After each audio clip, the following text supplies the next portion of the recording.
the ability to not get lost some sort of talent? You might want to get a guide if you're not familiar with the area. Big place. I'm heading east. Jesus Christ. Best day to see you.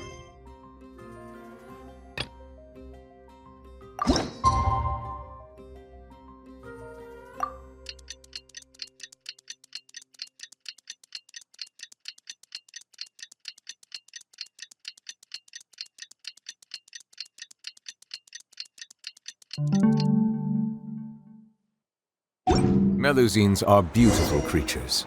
They are the pride of Fontaine. Be sure to befriend them.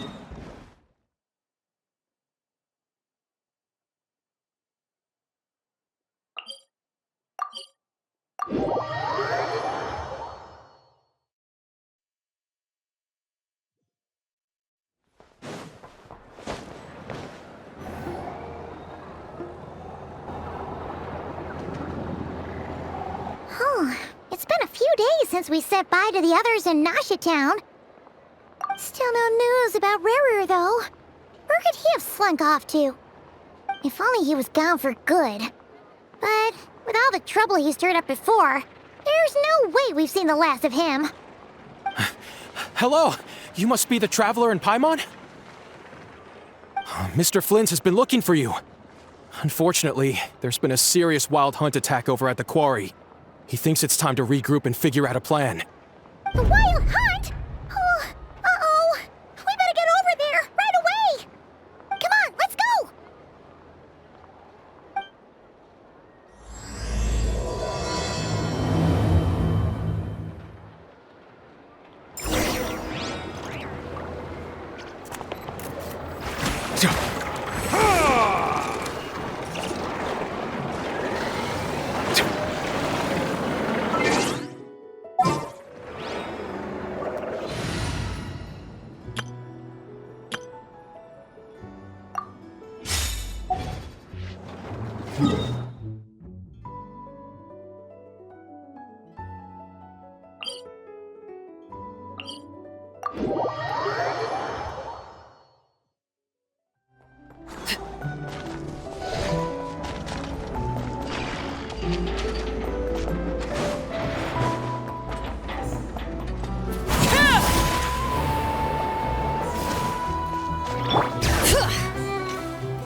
Care for a dance?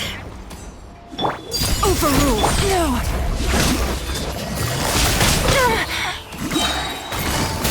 Things are about to get dicey. Check this out! I got you covered! Bring it! Hear the echoes of the valley! Dance with me! The curtain falls.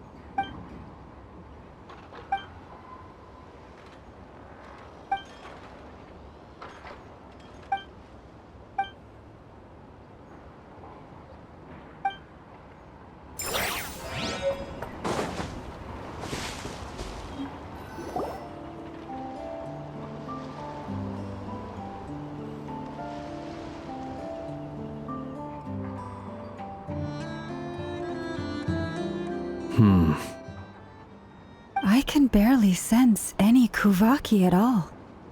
This whole area feels like a soulless husk. Looks like his appetite truly is insatiable. As if the power of that energy cannon wasn't enough. He's not seriously still getting stronger? What's his endgame here? Ah, everyone's here already. Hey, we made it. So, what's going on? We've all been on high alert since we split up a few days back, expecting Rerir to strike again. But it's like he just vanished into thin air. No one has seen him nor found any trace of his presence. That is, until this morning, when a ratnik found signs of wild hunt activity while out here on patrol. As you can see, the crystalline itself is physically intact, but the Kuvaki it contained is all but completely diminished. And we're sure that Rerir did this. Who else? He's the only one who could pull off a stunt like this. Kuvaki loss has reached critical levels. Reikir of Solnari set to maximum threat level. Warning, unless de-escalation measures are taken soon, he will pose a threat beyond our ability to contain. The consequences could be catastrophic. Traveler, do you remember when we encountered Rerir just after regaining his body? There wasn't a shred of sanity left. Nothing but madness and rage. Yeah, didn't he shout out a bunch of names? Then he started raving about how nothing in this world mattered to him. Oh, Paimon gets chills just thinking about it. Oh, but the thought that he's still out there, lurking somewhere in nodkrai, waiting for his chance to strike? Oh, even chillier. Last time we fought, we were already at a disadvantage. If he has such overwhelming strength, why would he suddenly go into hiding? Yeah, if I were him and I wanted more Kuvaki, I'd just take it by force. No point staying in the shadows. Unless something went wrong. His whole resurrection thing didn't exactly go smoothly. The other thing is, how does someone who's completely lost their mind still have the wherewithal to cover their tracks so perfectly? Beats me. According to certain medical studies, insanity does not always entail a complete loss of rationality. It may be that he is simply living in a world of his own. That actually sounds about right.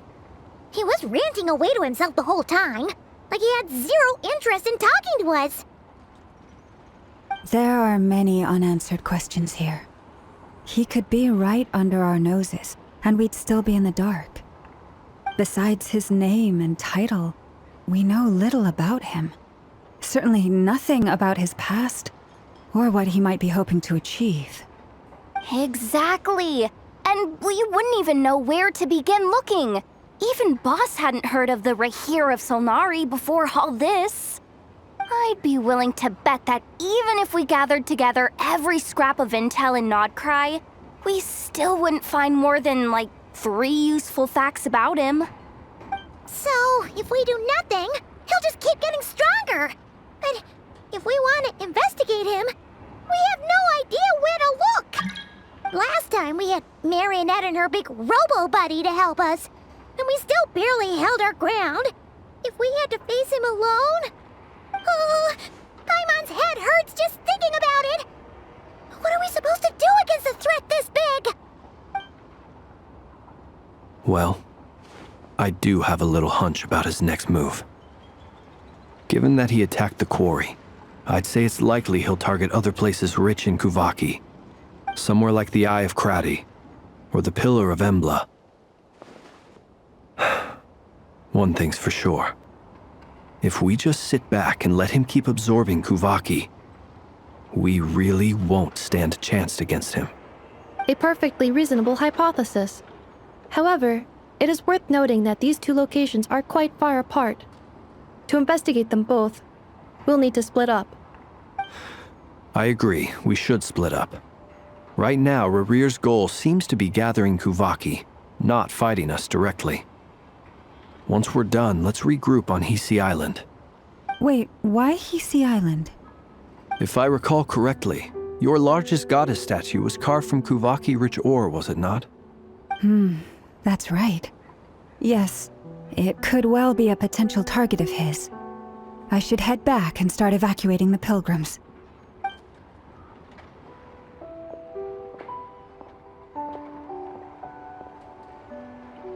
Splitting up's always gonna be risky. But I guess we don't have much choice, right? We're in a race against time here. And if we do run into Rear, what then?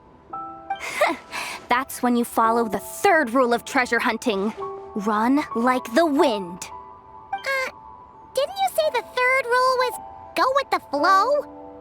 I don't know. Did I?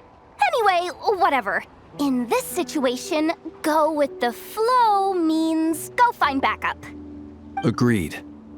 If anyone finds so much as a trace of Rerir, do not pursue him. Get out of the area and alert the rest of us as soon as possible. We need to put safety first.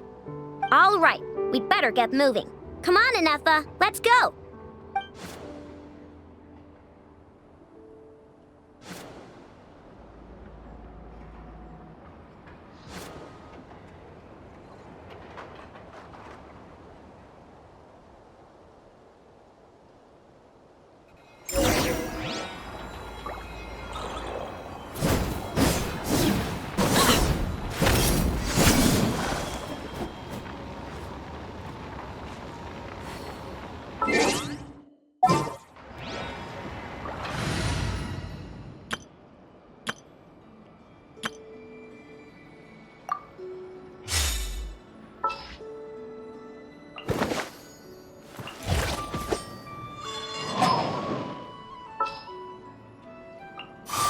I trust you have packed ample foodstuffs?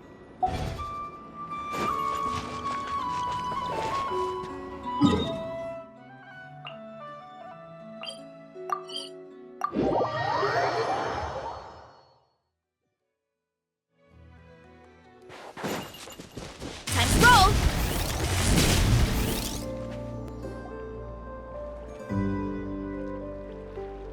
Any leads? Nope. Diddly squat. No clues to where he might be hiding. It's like he's a ghost. It feels like we're sitting on a powder keg that could go off at any second. Ugh, I hate this feeling. I'd rather face him head on than be left hanging like this. So, you guys didn't find anything either? Not loving the word either. How about you, Flints? I questioned a few Ratniki and eventually narrowed my investigation down to one suspicious individual. But by the time I got to his place, he was already gone. Almost as if he knew someone was on to him. Either that or he's just extremely cautious and doesn't stay in one place for long. He's been biding his time for a while now. The question is, where or what is his next target? No idea. Since regaining his body, he seems to have lost all interest in the fragment in my possession. If he did still want it, he's had plenty of chances to take it. All we can do now is hope that Aino and Nefer turn up some leads. Darn it, Rerir! If you've got the guts, come face me one-on-one! Wait, he's actually here? I didn't mean it! I swear! No, it's coming from Silver Moon Hall. The Lady Kutar might be in danger. Let's get over there, quick!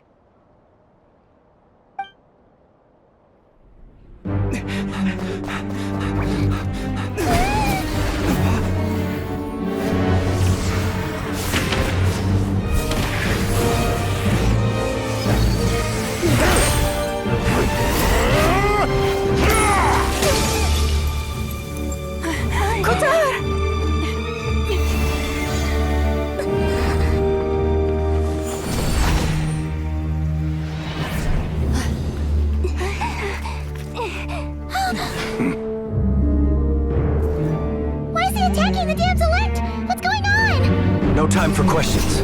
Stop him!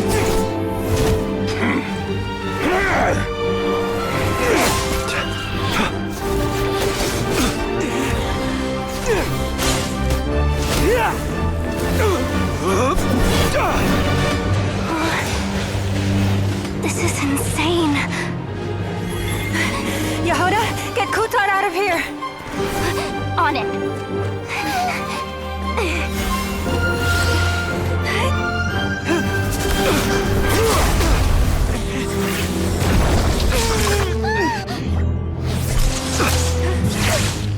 Look where your feeble light has gotten you. Now you shall plunge into darkness.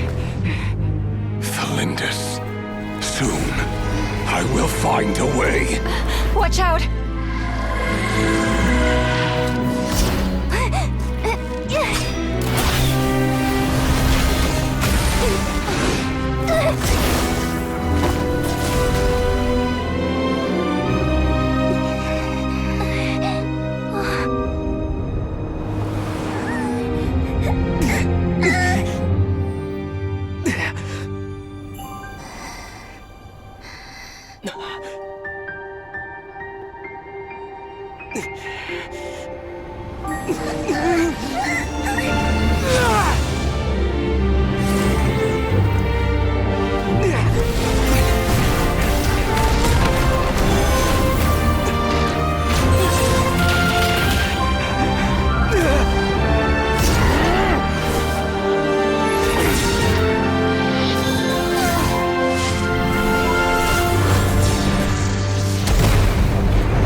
Made it out of there alive. What's that guy's deal? How'd he get so crazy strong? He's a threat to this entire nation. I doubt his strength could even be measured by conventional standards. I have a question. When me and a nefer showed up, we saw him chasing after this lady like he wanted her dead. What was that all about? We weren't there for the whole thing either. They were already duking it out by the time we arrived. Yeah, we didn't see how it all started. It all escalated so quickly, we had no choice but to step in. Kutar, can you shed any light on the situation? Kutar. Cross-checking database. I see. So you're the one that the Frost Moon Scions refer to as the Moon Goddess? Wait, she's the Moon Goddess? Oh, no wonder she looks just like all those statues. There are many reasons why people might worship the moon, and just as many why they might despise it. I've never met that person before, but there was no mistaking his deep-seated hostility towards me. Why he holds me in such contempt, I cannot say. But since he hunts the power of the moon, it's no surprise that I am a target. Kutar. There are many potential motives. For instance, you help the traveler escape his grasp. This could be his way of taking revenge. It is also possible that he covets the Kuvaki inside you and seeks to take it for his own. The list goes on. But right now, devising a counter-strategy should be our #1 priority. The likelihood of this location being discovered is close to 100%. A counter-strategy? But we don't stand a chance against an enemy like this. Surely our only option is to run.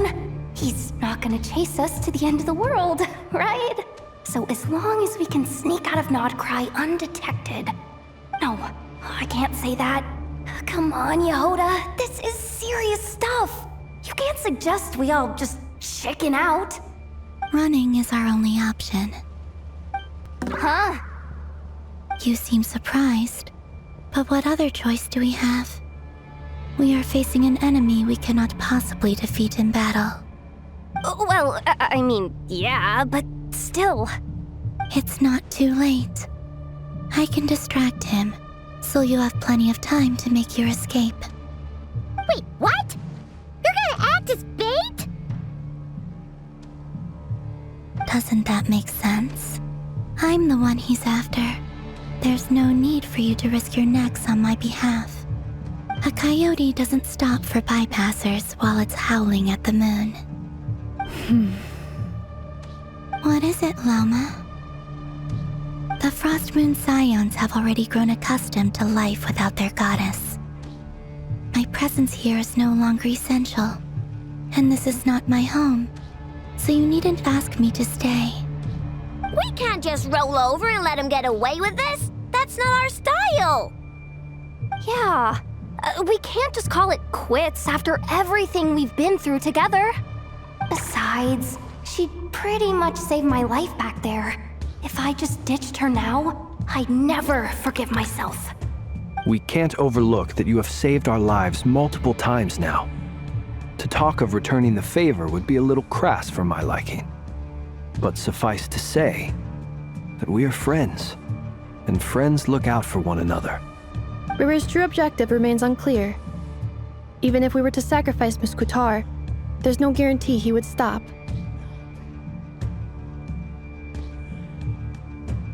But... Kutar, I know why you left the Frost Moon Scions so long ago.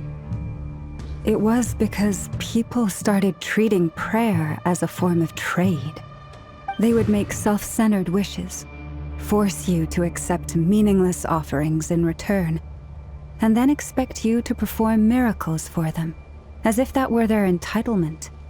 If it were me, I might have walked away too. But I believe that time can change everything, and that sometimes it takes losing something precious to appreciate its true worth. After much reflection, I've realized that this was never about whether the Frost Moon Scions need you. Any relationship based on need is purely transactional. What I truly hope is that you'll choose to stay, not out of obligation, but as part of our family. You were born here, and now you've returned. Who knows? Perhaps it was the moonlight that guided you home. Thank you, Lauma. But my power is on the wane. I'm afraid I will be of little use to you now.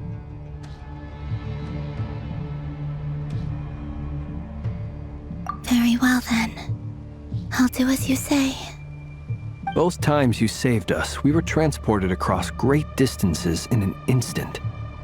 Is that one of your powers as the Moon Goddess? It is, but I find it very draining.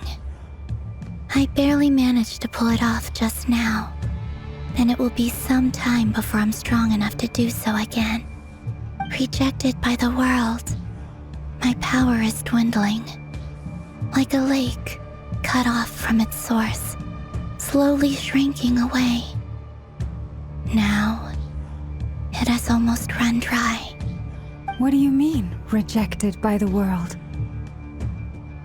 The 3 moons belong to the ancient bygone era in which they came into being. From the moment I was born, the world itself has been steadily sapping away at my strength. The 3 moons are not one and the same. As the goddess of the Frost Moon, I cannot wield the powers of the other 2. Yet moonlight has a way of blending together. Each can reflect the other's glow. So when our fingers touched, I was able to restore my strength by drawing Kuvaki from the eternal moon's marrow. But this method of recovery is painfully slow. If only we could find the... It's the Wild Hunt! Even faster than we expected. We'll have to finish this conversation later. See how those Wild Hunt creatures are running away from us. They're likely just a scouting party, which means Rerir won't be far behind. Then what are we waiting for? Let's get the heck out of here!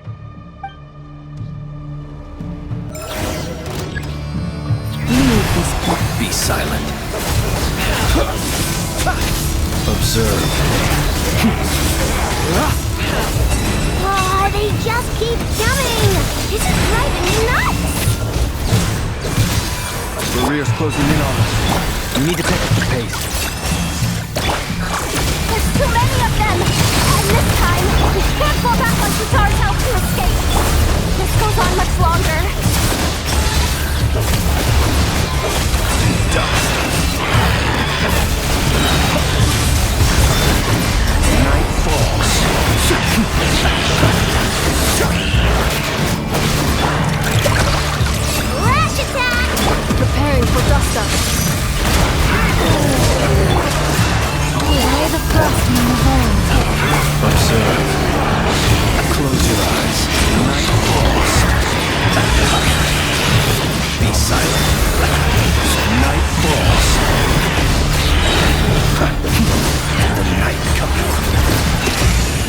With one heart, we pray.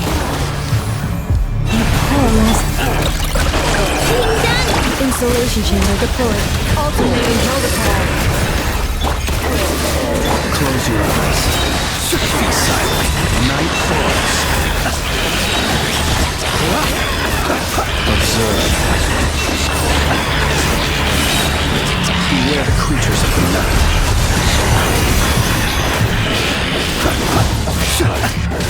By the frost may hold.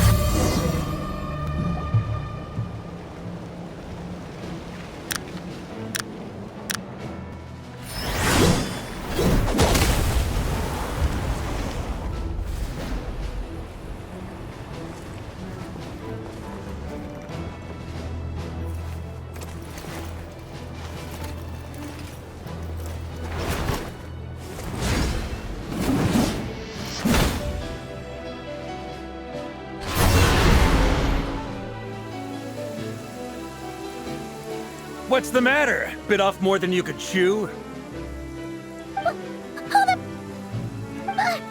are you? Uncle Varka! You're back from Amsvartnir? Whoa! You're Varka? Grand Master of the Knights of Favonius? We could save the intros for later. Right now, let's get you all out of this hellhole. Follow me. I know somewhere you'll be safe. Oh, is that where I think it is? That's the one. Come on, move! There's no time to waste.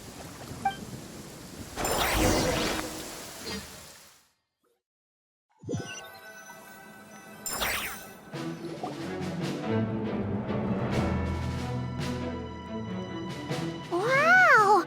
Where are we? This is so well hidden. Well, that goes without saying. This is the Knights of Favonius' meeting place in Nodkrai, and a contact hub for the Northern Intelligence Network. AKA, the black market of intel. No matter what faction you're with, it's the place to buy and sell information.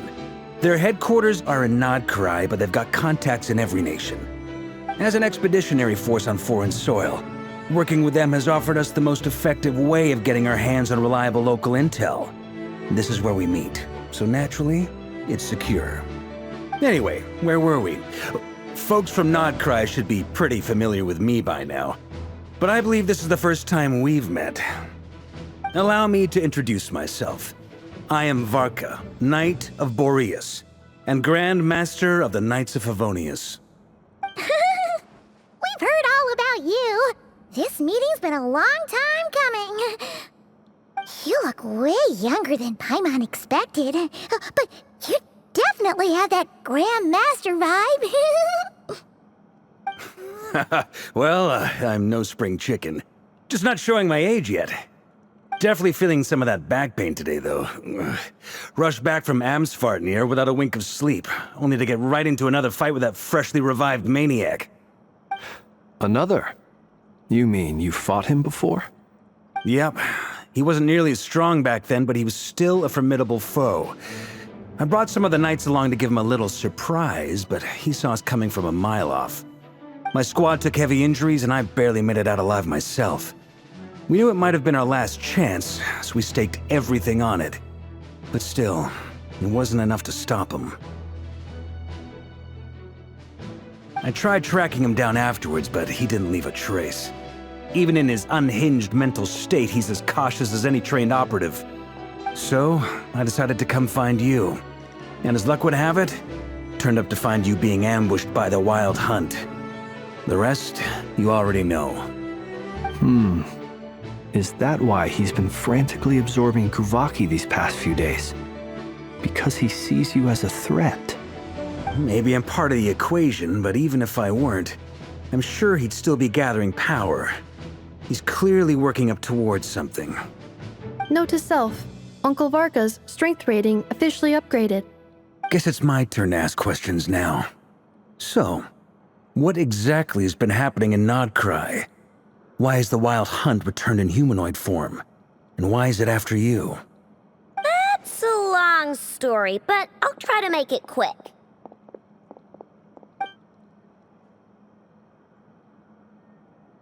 Wow, I had no idea so much had happened. Sounds like you guys have really been through it. So, the Kutar is actually a Fatui Harbinger. And all this wild hunt activity in nodkrai is the work of the Nefer of Solnari, one of the 5 sinners. That's a lot to take in. Need some time to wrap my head around it all. I'm truly sorry, Mr. Varka. You stood with us against the wild hunt, and did everything you could to stop it from escalating into a full-blown catastrophe. And then, the one time you're away, it all comes to a head and all your hard work gets undone. You've got nothing to apologize for, Miss Moonchanter. You can plan 100 steps ahead and still slip up. That's just life. No one knows what tomorrow holds. You can't predict which way the wind will blow next. And, to be perfectly honest, I can't say I'm surprised.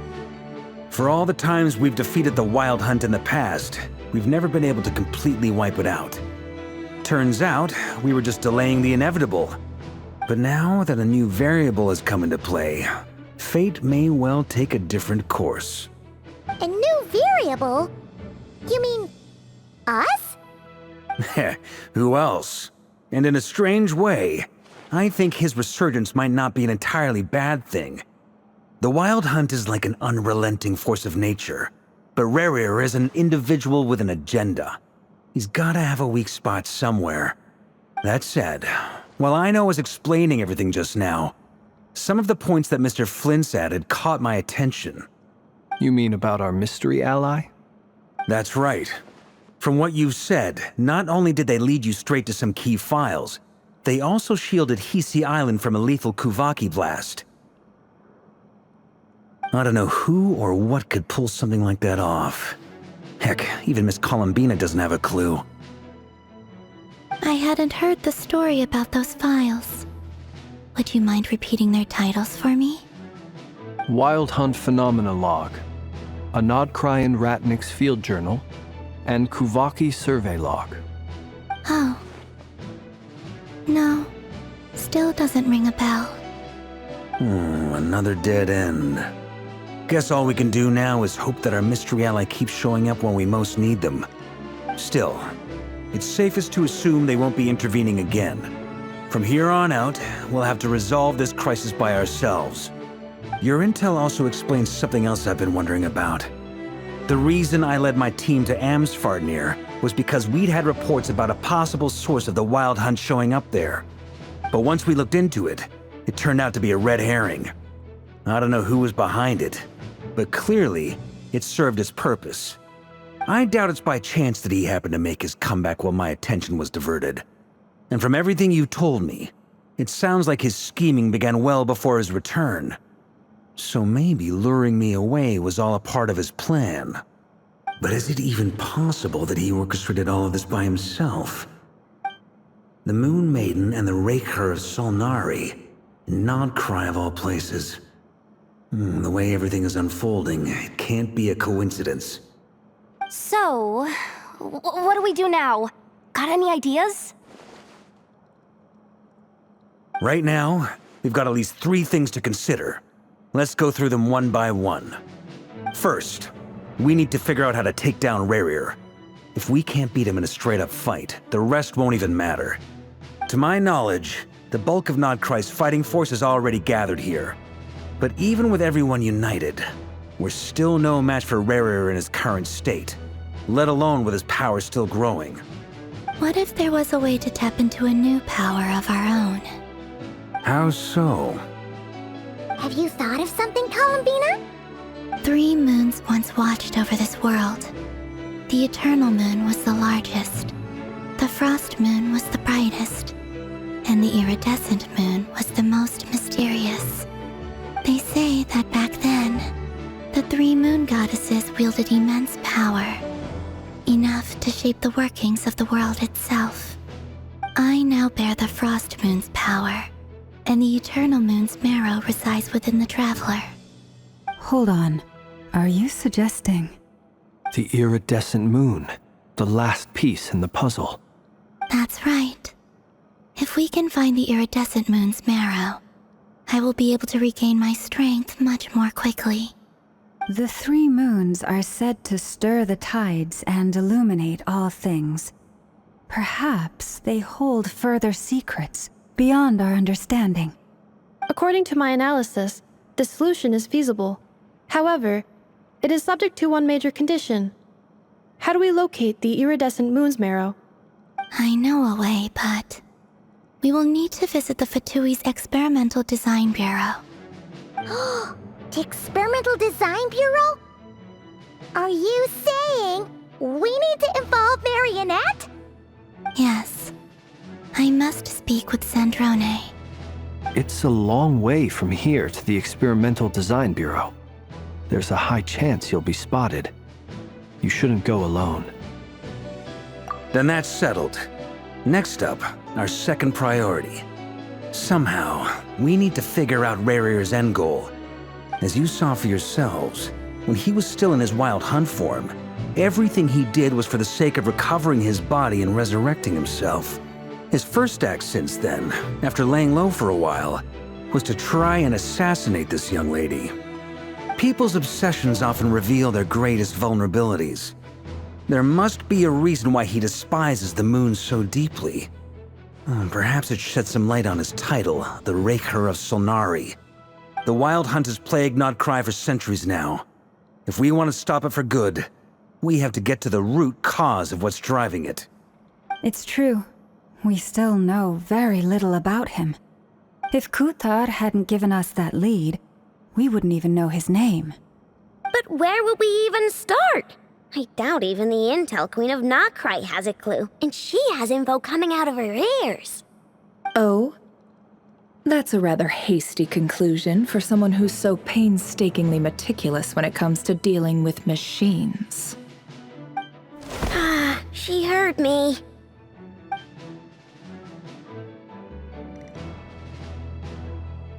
Boss! What are you doing here? I'm now asking myself the same question. I received a letter from a humble knight of Favonius, requesting a meeting to discuss a major business deal. But it looks like this humble knight had something else in mind. Details, details. Miss Nefer, the important thing is that you've arrived at the perfect time. Since his failed ambush, I've been racking my brains trying to come up with a plan to fight Rarir. Given the severity of the situation, I think it's fair to say that our only chance lies in uniting as one. And I'm talking all the factions in nodkrai. We can't do this without the Curatorium, but I knew it'd be a tough job to win you over.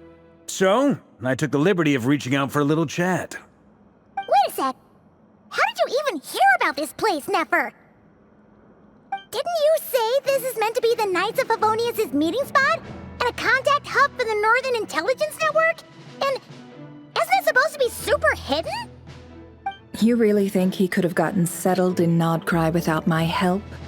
Besides, I'm the one running this gig. Of course I know where the meeting place is. Allow me to introduce the current head of the Northern Intelligence Network. If it's intel you're after, she's your woman. Pretty much seen and heard it all. Please spare me the flattery. Let's cut to the chase. Seems like you've run into some trouble, huh?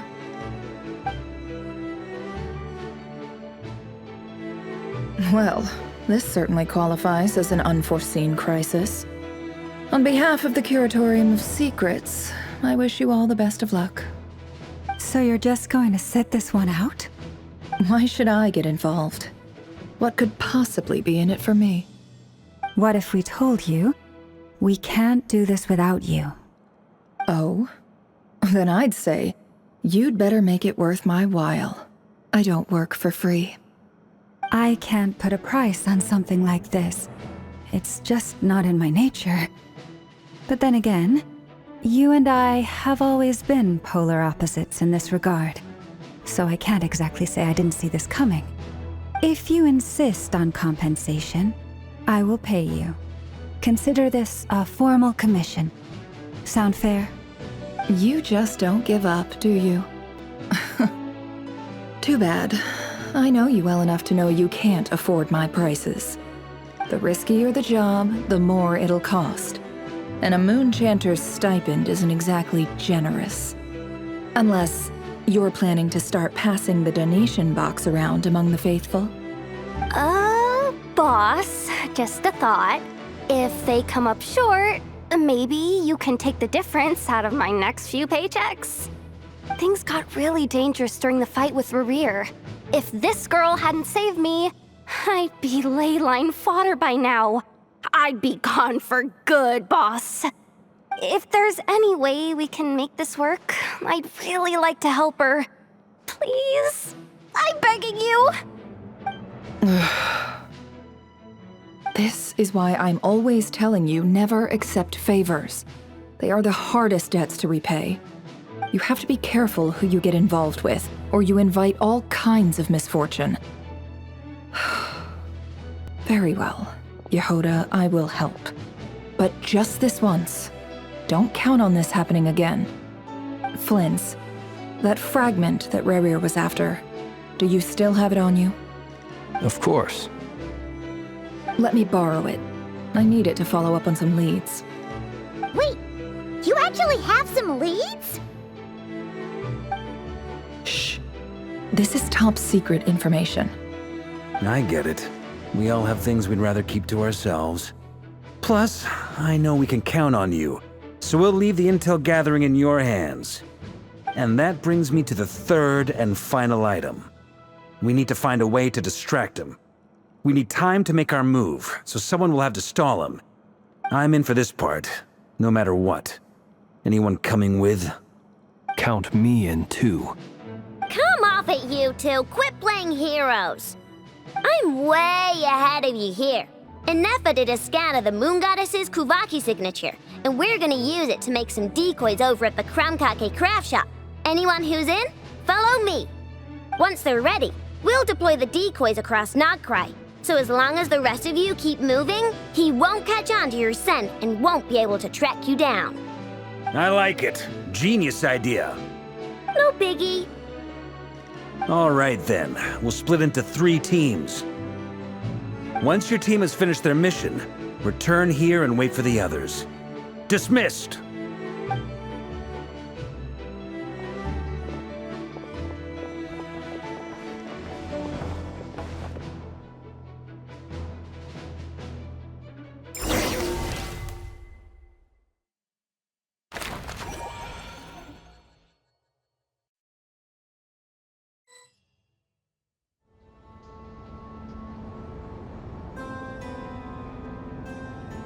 Lady Damselette. Wait, and you two? What are you doing at the Kuvaki Experimental Design Bureau? We've been doing our best to mind our own business lately.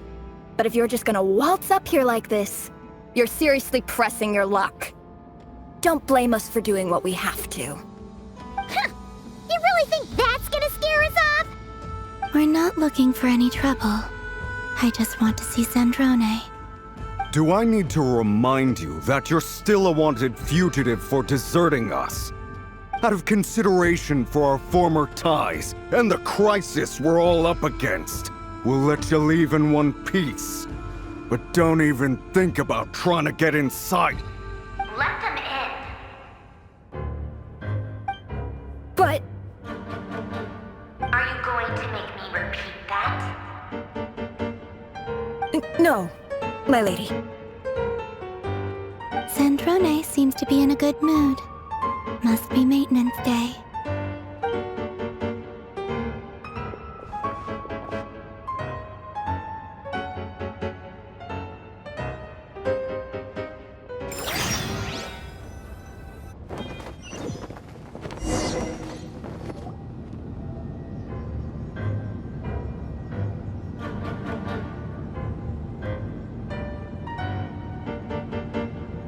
So tell me, to what do I owe the honor this time? Actually, before you answer that, just so we're clear, we're not colleagues anymore, Columbina. I don't owe you anything. I promise it's nothing big. It seems like you've gotten the wrong idea here. The only reason I let you in was because I was bored. It seemed like a way to kill some time and satisfy my own curiosity. Whatever miscalculations I may or may not have made in the past, I haven't lost the plot enough to even consider sticking my neck out for your sakes. I'd like to speak with Arlecchino. What? Huh? You mean the knave? I'd like to speak with Arlecchino. Is she a nodkrai? No, she's not. Once the work on this facility was completed, she went back with the rooster and regrator. The only ones in nodkrai are me and... What is it you need to speak to her about anyway? Rerir is hunting me. If I'm going to face him, I must first retrieve the lost moon.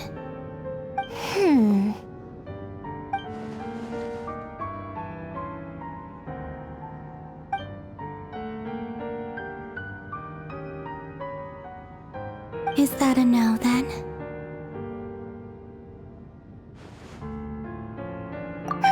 As if I need reminding. I was this close to settling things with him before someone decided to whisk me away to their weird little garden. Have you held any tea parties lately? Tea parties? Yeah, obviously. You don't seriously think we'd pack it all in just because you aren't here. If anything, they've been more eventful than ever. Just me, Arlecchino, and a bunch of insolent and sensitive guests who won't stop asking where you've gone. Oh, they've been a real joy. I bet you served them the worst tea you have. Just like you used to do to me when I upset you. Who cares about how good the tea is when there's no one around to drink it? I keep losing people. First Rosaline, now you. I'm running out of people who can make me laugh. Honestly, what could be more ridiculous than a multi-centenarian goddess who's only ever had the plain herbal tea she received as offerings? You'd always brew a different type of tea for me each time. Was it really just to see how I'd react?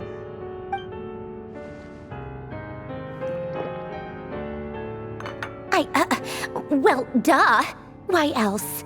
Watching you squirm was practically my only form of entertainment.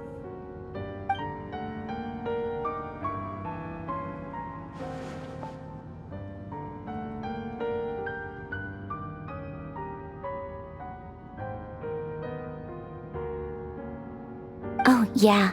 And Capitano sometimes used to bring Tartaglia around, too. But I guess we won't be seeing him again. Well, I guess we are overdue for a get-together. Polonia! Have Favronia pass a message to Arlecchino for me. It's time for tea. Will suffice. Pass along a message for me, too, if you would. My body cannot contain the marrow of 2 moons, so I'll be leaving one of them in her care. Excuse me?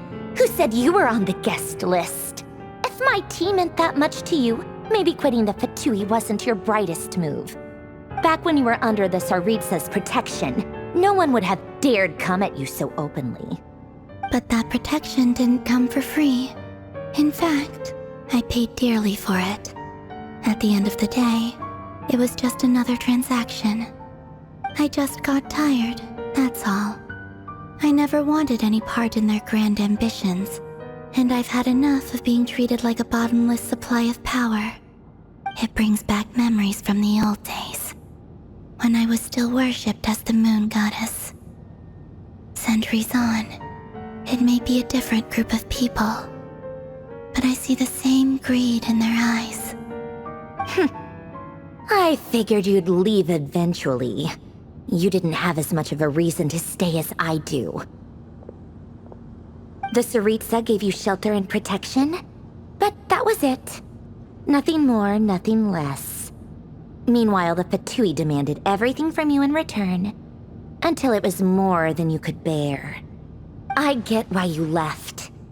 And frankly, I have no interest in dragging you back just because the higher-ups told me to. But if you keep hanging around with this riffraff, the next time we cross paths, we might be enemies for real.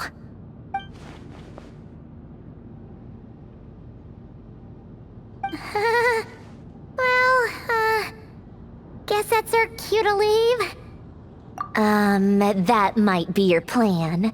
But it sounds like someone else wants you to stay a little longer. Huh? What do you mean? Listen.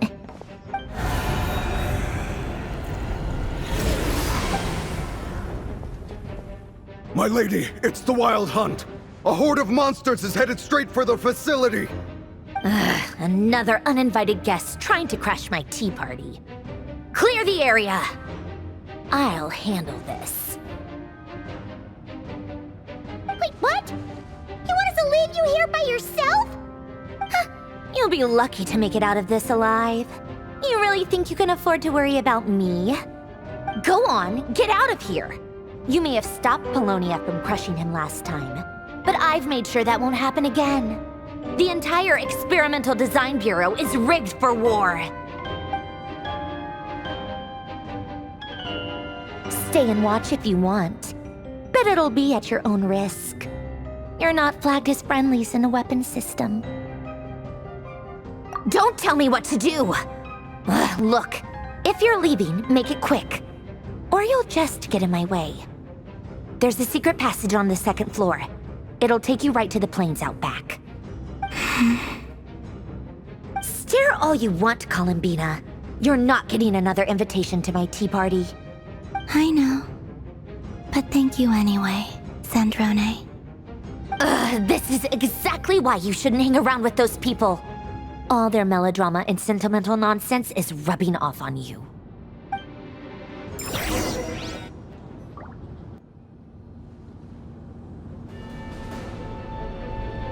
Come on then, Mr. Ray here.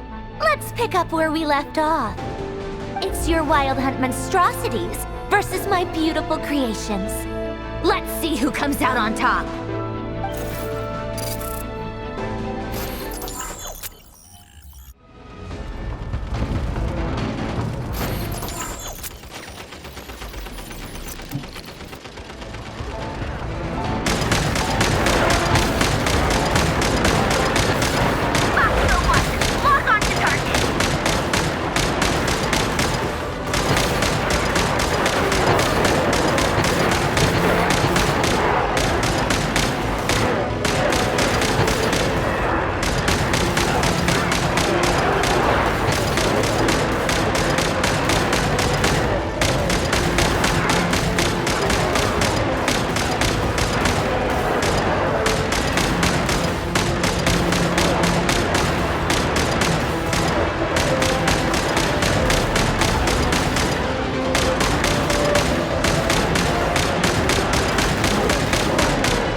Polonia! Get him!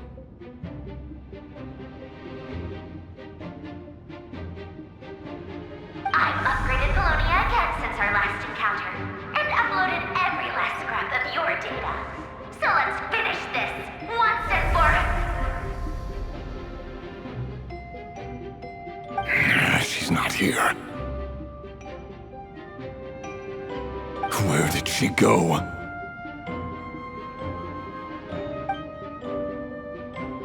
Hey! Over here, you big...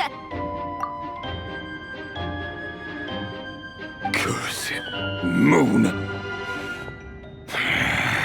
Go. Keep searching. She cannot have gotten far.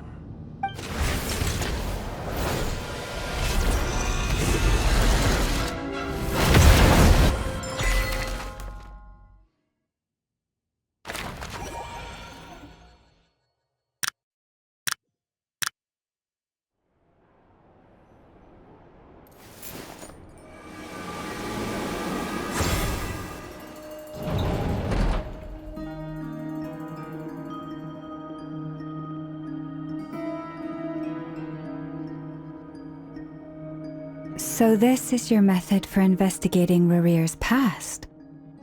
It almost looks like some kind of ceremony. Good deduction. But it's quite a different affair from what you're used to with the Frostmoon Scions. Whoa! First time I've ever been in here. Boss always said it was off limits, so I pictured some kind of creepy dungeon. But it's actually kinda nice. Oh, I guess this must be Sumero decor? That's where Boss is from. And that nice shopkeeper who sold me my treasure compass. I'm not sure exactly what you've got planned, but it looks like you're all set. When do we begin? Whenever we wish. But for some reason, I've got a feeling this isn't going to end well. I've never faced Rarir myself, but from what you've told me, his power is beyond anything I could imagine. I, on the other hand, am just an ordinary businesswoman. Our paths should never have crossed, yet here I am, forced to make an enemy of him. If you ask me, you're about as far from ordinary as it gets. So what are you saying? You're getting cold feet? Once I take a job, there's no backing out. Still, I have to ask myself if the power I'm relying on will even work on an opponent of this caliber. And also how to make sure I come out of this alive if things spiral out of control. Death is the one thing we can take for granted. It is the great equalizer, however fortunate or unfortunate we may otherwise be. So it's important to consider how to spend what lifespan we have left. Come on, boss. Lighten up. Quit talking about death.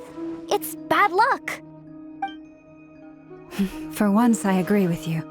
When you're up against a foe like Rarir, there's no such thing as being too prepared. Is there anything I can do to help? That won't be necessary. I've already made up my mind. Time to cash in a precious favor I've been saving for a rainy day. Yehoda, I need you to find someone for me. The sooner the better. Find who? That shady merchant who sold you an overpriced treasure compass the other day. Come on, boss. You're pulling my leg again. In what way is she shady? She showed up when I was completely lost and sold me a neat little gadget that was exactly what I needed. Trust me, she's a good person. Anyway, I know who you're talking about. Don't go anywhere. I'll be right back.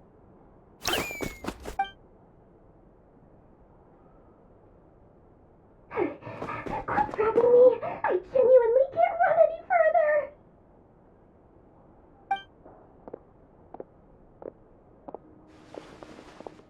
Hey, aren't you? What is it? What's the big rush? You dragged me out of a dream where I was literally swimming in Mora. I'm charging double my usual attendance fee. See, look how easygoing she is. After that rude awakening, she could have completely snapped at us. But instead, she kept it together and just asked for an extra fee. Dori Sangama Bay? I never would have pictured you two doing business together. If you want to make it big in nodkrai, it's all about connections. Lady Nefer just so happens to have a lot of intel that interests me. And she also did me a big favor in the past. It was back when I first arrived in nodkrai. My trusty assistant, the genie in my lamp, had an adverse reaction to the Kuvaki and fainted. And wouldn't you know it, that's when I suddenly find myself in a life-or-death situation. Good thing my compatriot was there to swoop in and save the day. I've been giving her a 30% discount off all of my goods ever since. Now, so that no one here feels left out, I'm willing to extend a 20% discount to fellow friends of Boss Nefer. Plus, any other friends you send my way will enjoy 10% off. Huh, what can I say? The great Lord Sangama Bay is nothing if not generous. So, let me guess. You've run into some trouble? I've got everything you could possibly need. And the more you buy, the more you'll save. You guessed correctly. What have you got in the way of survival gear? The one type of gear I've never been short on. What are you looking for? A jetpack fresh from the Academia's labs? An ancient suit of armor dredged up from the bottom of the sea? At the very least, I need to know what kind of opponent you're dealing with here. If even you're worried about staying alive, it must be pretty serious. What if I told you it's someone with the power to bring a nation to its knees? Is that so? Then we really are talking top-shelf treasures.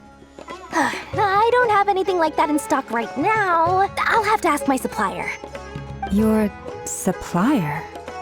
A powerful woman, make no mistake. I can't reveal her identity, but luckily for you, I hear she's planning to visit nodkrai in the near future. If you're willing to wait, I can ask her when she's here.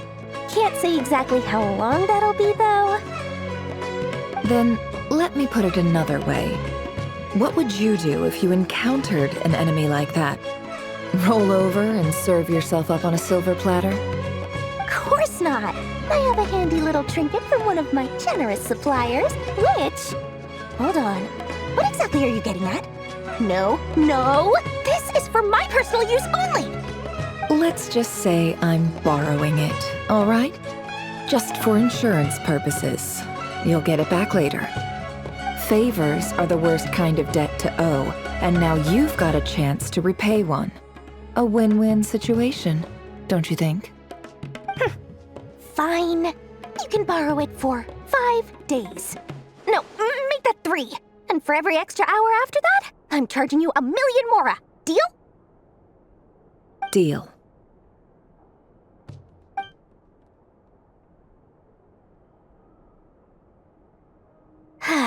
What a way to start the day. Now, was there anything else you wanted? Or can I go back to bed now?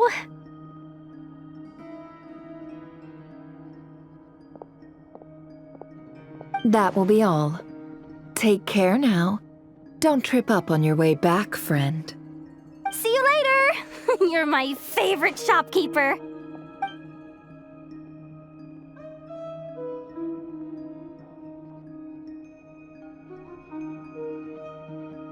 Excellent. Everything is well and truly ready. The ceremony can now begin. After initiating the ceremony, your minds will follow me wherever I go. You will see many strange things in your mind's eye. So remember, don't be frightened, and don't make a sound. Now then, let us peer into the Raker of Solnari's past.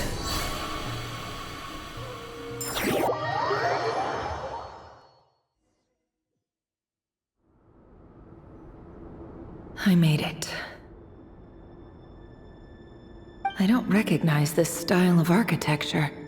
Must be Conrian. Simple furnishings, table and chairs. It's a more ordinary house than I might have expected. Looks like the fearsome Raker of Solnari came from surprisingly humble beginnings. Unless this passed for luxury in Conria. Unlikely. It was said to be a very prosperous nation in its heyday. Anyway, I'll keep exploring.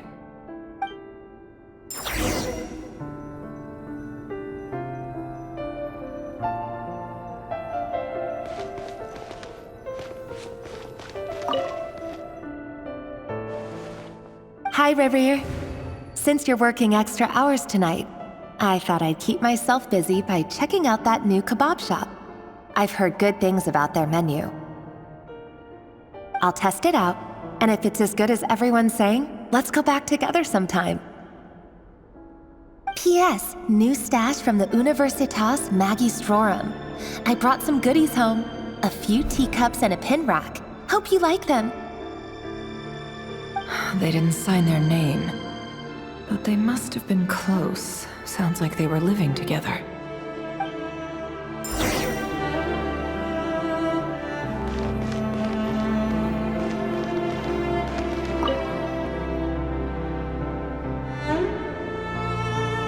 I went over to Joseph's for drinks today.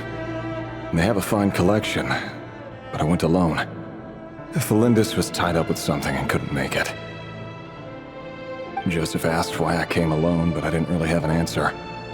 He then went on to ask about other things. If you ask me, someone who asks that many personal questions is too nosy for their own good. But if he invites me again, chances are I'd still go. Felindis. That's the same name Rerir mentioned. Crane imports keep falling. If things don't pick up, we'll soon be back to meat and mushrooms only. Honestly, I'm not a huge fan of that new type of mushroom everyone's been into lately. Didn't it start out as a lab-grown variety? I heard it's even mildly corrosive. Seriously, why would you even eat something like that? I don't care if it's an impressive feat of alchemy. That just isn't the kind of thing I like to eat. Grain has to be imported, and they're eating a diet of mostly meat and mushrooms. Could it be because Conria is underground, so it doesn't get much sunlight? That would explain why they use so much stone in their buildings. They even use alchemically modified strains for food. Seems like the people of Conria don't have many options when it comes to dining. I've just about saved up enough now. Time to buy it and keep it somewhere safe. Making a big purchase. I wonder what it is.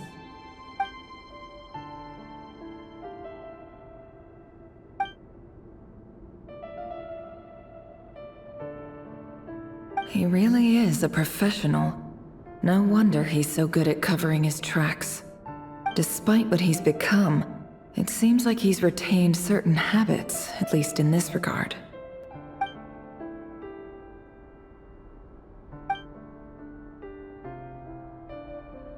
Did Rary rip it out himself?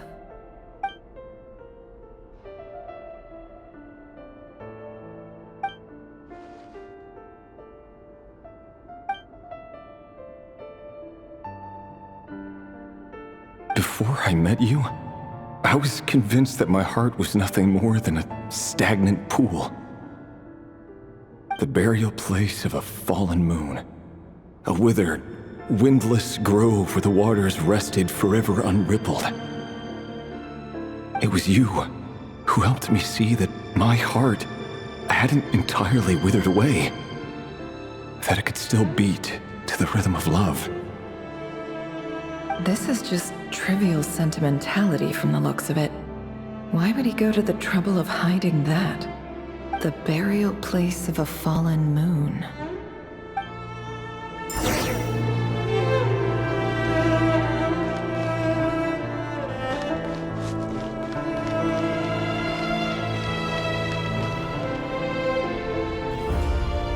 Rerir, over here.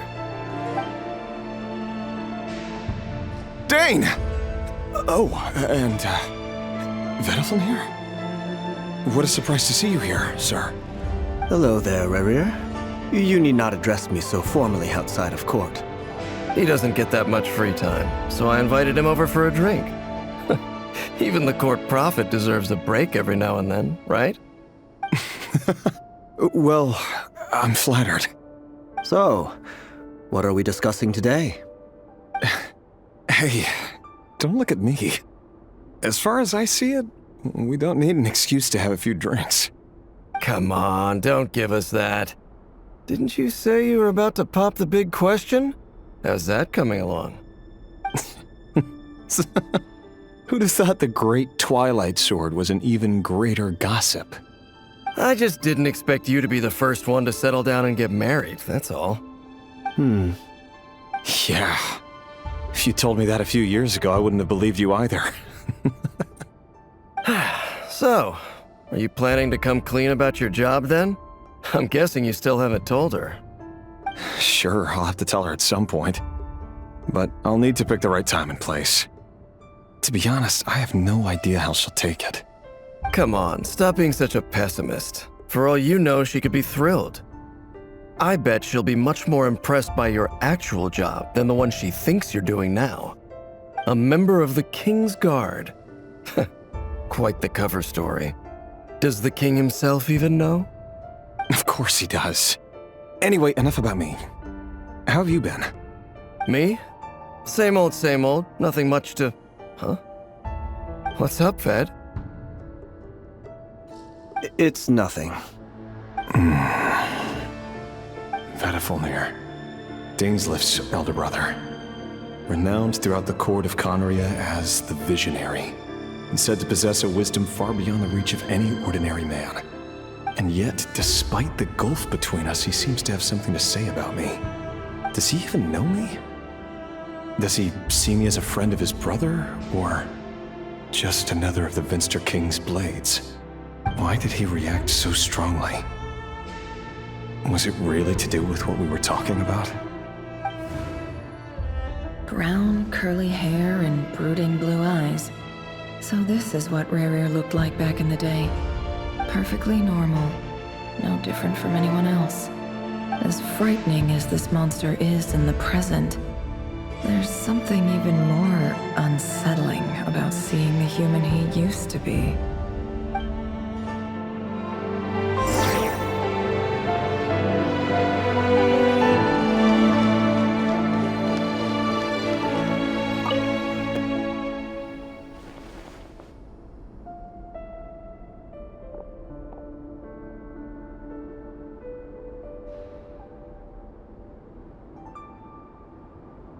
Felindis? You're back early? Our equipment's being serviced today, so I got off earlier than usual. How's your day been? Aw, why the long face? Is something the matter? Has your boss been giving you a hard time again? Went for a drink with Dane and the others after work. Isn't that a good thing?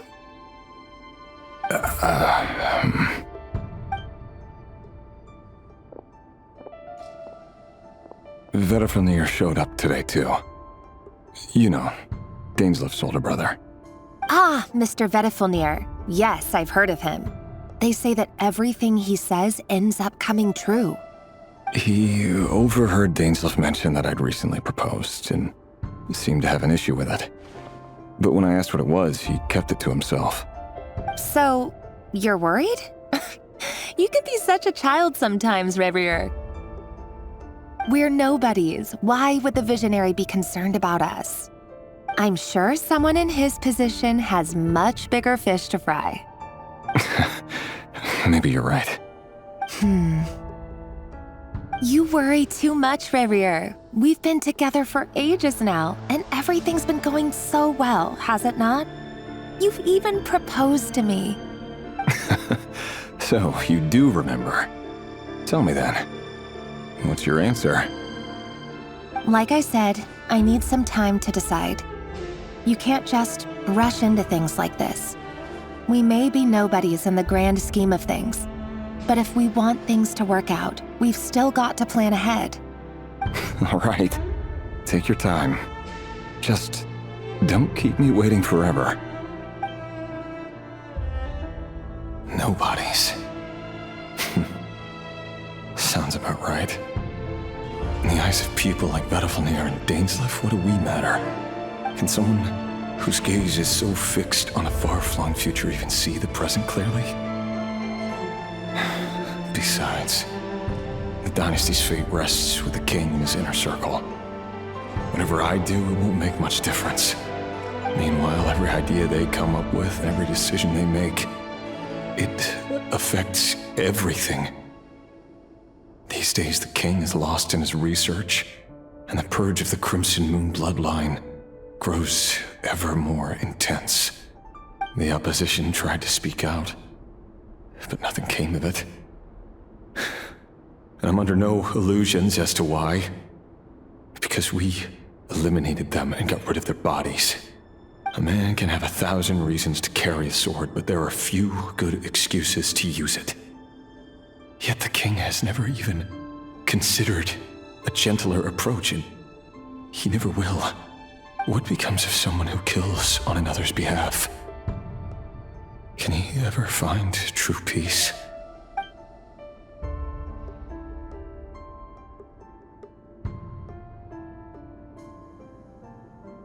Thelendis,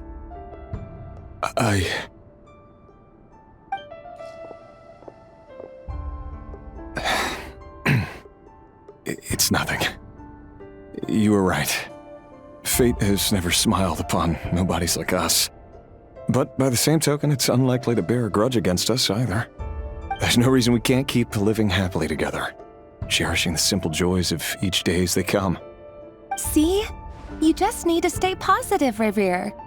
I can feel your warmth, your breath. You're right there, right by my side. Just seeing you makes me happy in a way I can't explain, and that's something that no one could ever take away from me. So smile, my love. Let go of that frown. You're right, Thelendis. I've just been overthinking things. That's better. Getting caught up about things like this will only ruin our evening. Speaking of which, all set for the ball tonight? I need to go get ready. You go ahead. I just have a few things to take care of, then I'll come join you. Even busier than the big shots, huh? Fine, I'll go get started. But don't be late. If you keep me waiting too long, I won't be a happy bunny. Relax. I'll be there. Seriously, though, you drive a hard bargain. You're really gonna leave my proposal hanging and still expect me to take you to the ball? Well, that goes without saying. I already told everyone I'd be coming with a dance partner. Besides, they're two completely different things. Let's take it one thing at a time, all right? All right. White outfit it is. It seems like Rerir was deliberately hiding his ties to the intelligence services by giving the impression that he was just an ordinary member of the Venster King's Guard. He clearly doesn't want his would-be fiancée to know about his other life. Then again, that's hardly surprising. People in the intelligence trade rarely do. Who'd have thought we were in the same line of work? Let's dig a little deeper.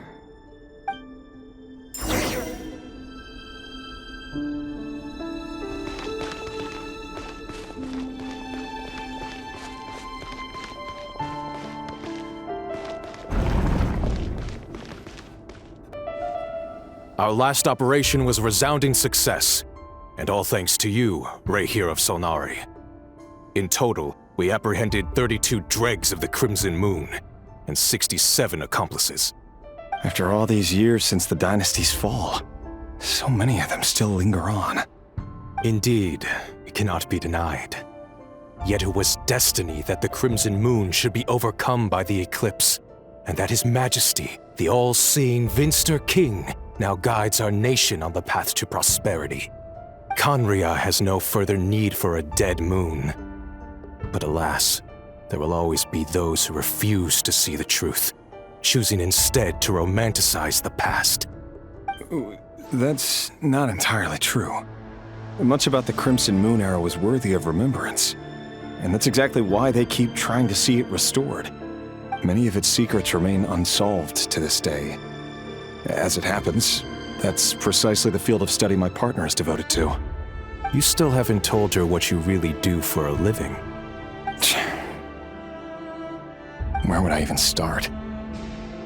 How do you tell someone that you're one of the king's hand-picked executioners? That your hands are steeped in blood? You didn't choose this life, any more than I did. Orphans like us don't get a say. But I'll sure as heck be the one to pay for it. Speaking of which, we need to be more rigorous in the way we identify direct descendants of the Crimson Moon. Someone, it seems, has strong opinions about my future plans. Most likely my marriage in particular. I have a feeling that we may soon become targets of the Crimson Moon's retribution. Your concerns are not unfounded. They've taken out many of our colleagues these past few years, and for that very reason. These are no helpless lambs we're leading to the slaughter. They're wolves in sheep's clothing. Take care, Rahier of Solnari. I look forward to toasting you at your wedding. Thanks, Thorkel. You look after yourself, too.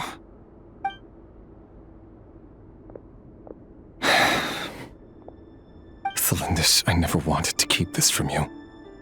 You're the last person I would ever want to lie to. But that's exactly why I can't tell you everything. There are things you shouldn't know. Things you cannot know. The moonlit dynasties are a thing of the past. Yet even now, with the sun shining high in the sky, there are those who would call forth a dead moon's ghost. Could that be why Vedalfnir held back? Or was it because of some court secret he's not at liberty to share? I have to get a clear answer from him. No matter what happens, I will protect Thelindis.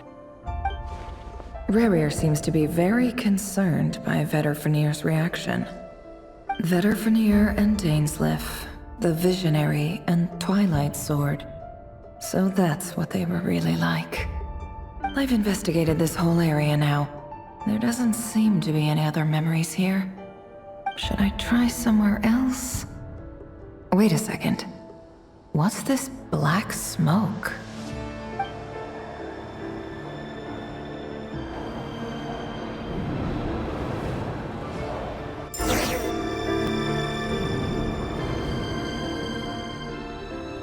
So, he's late after all.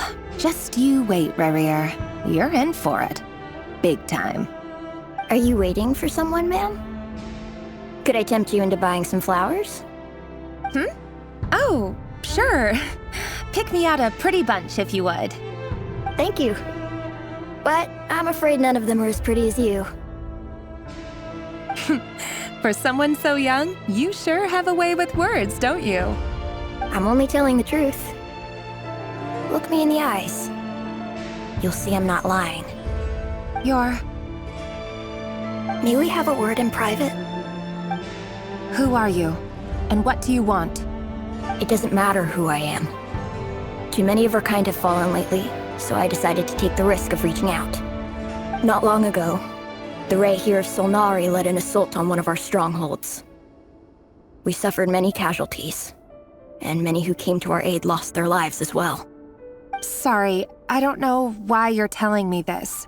And I don't want to get involved. Wait, hear me out. This time we finally got a clear look at his face and learned his true identity. His name is Rarir, and he claims to be one of the King's guards. What did you say? A cruel irony, isn't it? The man you're set to marry leads a double life as a brutal executioner. But surely, you must have caught a whiff of the blood on his hands. Why are you telling me all of this now? Simple. It's because... How strange. Rarir was nowhere to be seen in that memory. It clearly belonged to Thelindis. Rarir couldn't possibly know what happened if he wasn't even there. Why would her memories appear in his fragment? The ceremony won't last much longer. I think it's time to call it a day.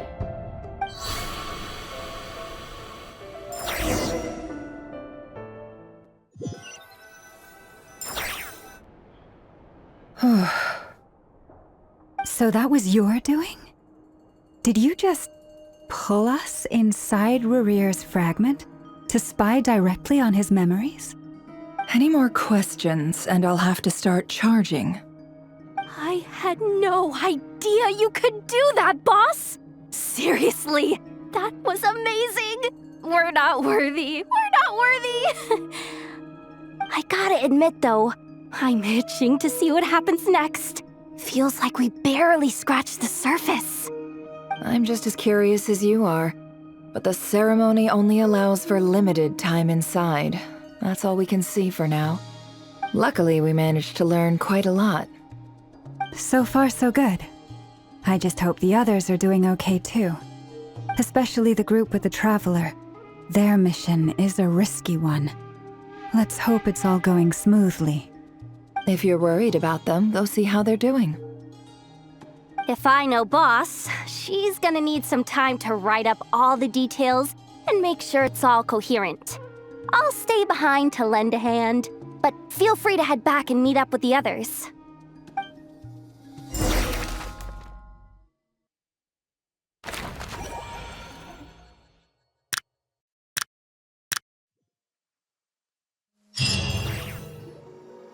Oh, they've been prowling around for nearly 2 days now. These things just won't quit. Oh, they might not have seen us yet, but them constantly sweeping the area, our way out is completely blocked. Oh, that's never gonna work. One little slip up and it's game over. If they spot us, they'll run straight back to Rarir. And once he knows we're here, it won't be long before he's breathing down our necks again. Oh, guess you're right. All right, time to zip it.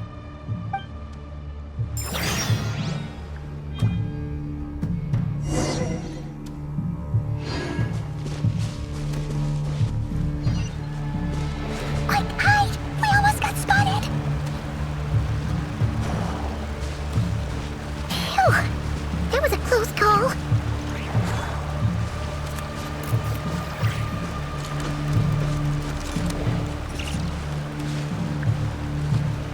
Watch out! He's coming this way!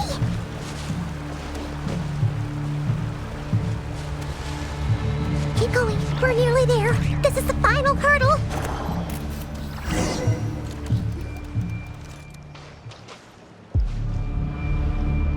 Oh, there's no end to these things!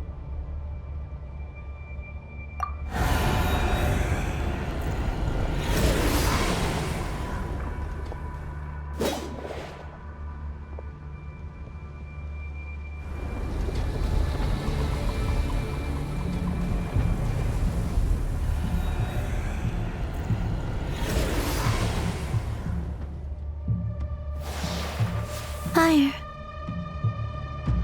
Fire? Wait, what's that smell? Oh no, there's a fire!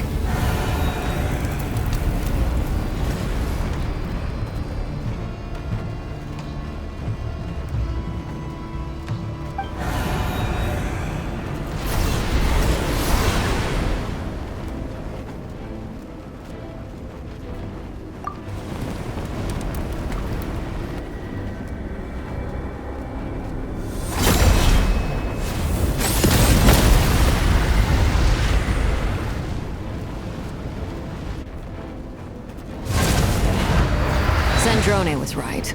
You look weak, Columbina. The old you would never have let such lowly creatures bar your way. Word has it that you did something for the Tsaritsa, and that's why you've lost most of your power. Freedom comes at a heavy price, doesn't it? It's Arlecchino! You came! Hello again, Columbina. And greetings, guests of the House of the Hearth. It's been a while, Arlecchino.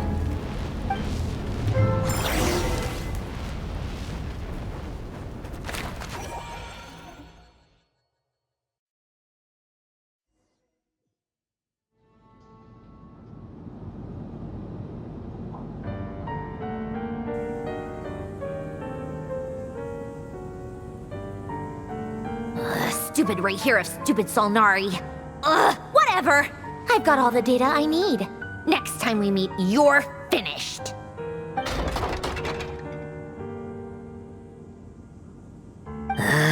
He sure doesn't pull his punches. Excuse me, do you need a hand? You can do me a favor by staying out of my way. Can't you see I'm busy?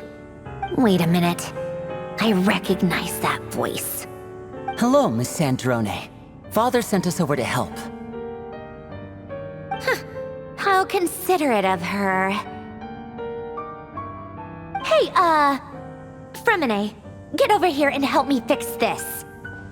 Lenny, you do your thing. Just keep your sister away from my machines. Nearly every machine that cat girl touches ends up going haywire. Go put her on cleaning duty or something.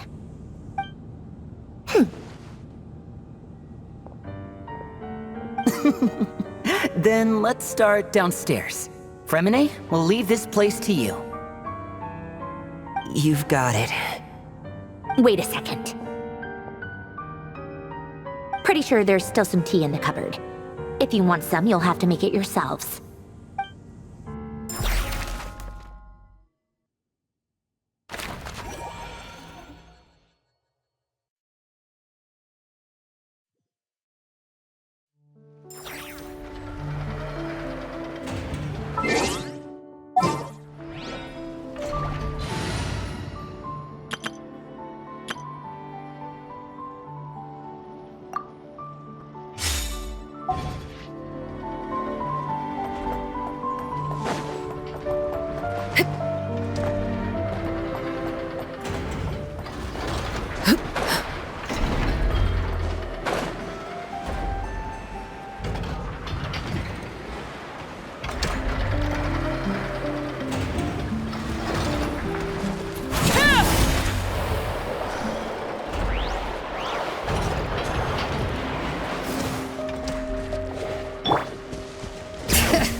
It's a relief to see you all made it back in one piece.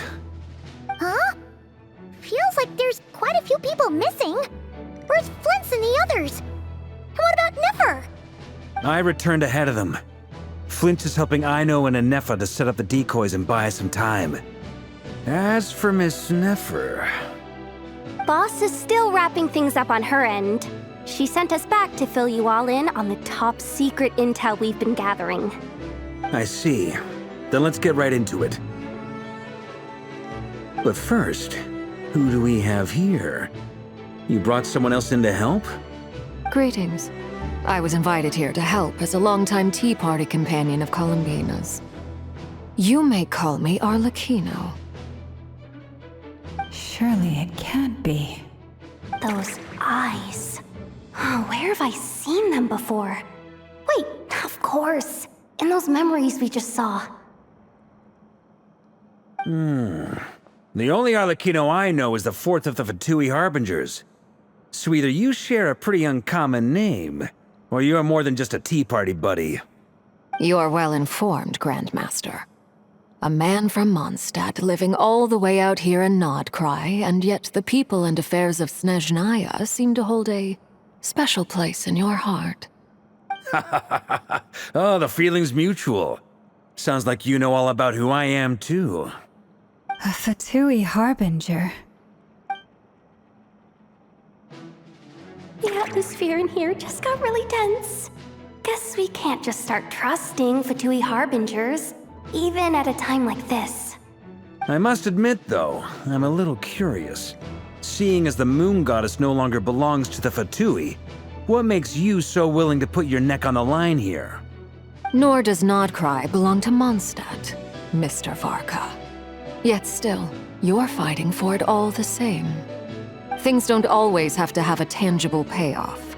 Sometimes, stopping things from spiraling out of control is a higher priority than chasing the spoils of victory. Of course, I can't say there's nothing in it for me at all. But that's between Columbina and myself. Forgive me. I don't mean to doubt you. It's just that the Fatui really have been the source of many of our troubles. We have our own way of doing things here in nodkrai. But ever since they arrived, the Fatui have treated us with nothing but hostility. I know there's been a lot of bad blood between us in the past. I've done my utmost to avoid friction whenever I could.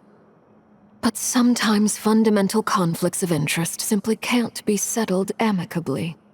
That's why I'm here solely in a personal capacity. This has nothing to do with the Fatui. As a gesture of good faith, I'll be frank. I can help Columbina track down the iridescent moon's marrow, which will help her restore more of her power. Anyway, what else is on the agenda? Let's begin. She says she'll be frank, then completely skips over the details. Looks like she doesn't want to give away too many secrets after all. But she clearly wants to change the subject. It'd be awkward if I tried to bring it up again now. I guess we'll just have to go along with it. She's the fourth of the Fatui Harbingers after all. One look and you can tell she's not someone you'd want to mess with.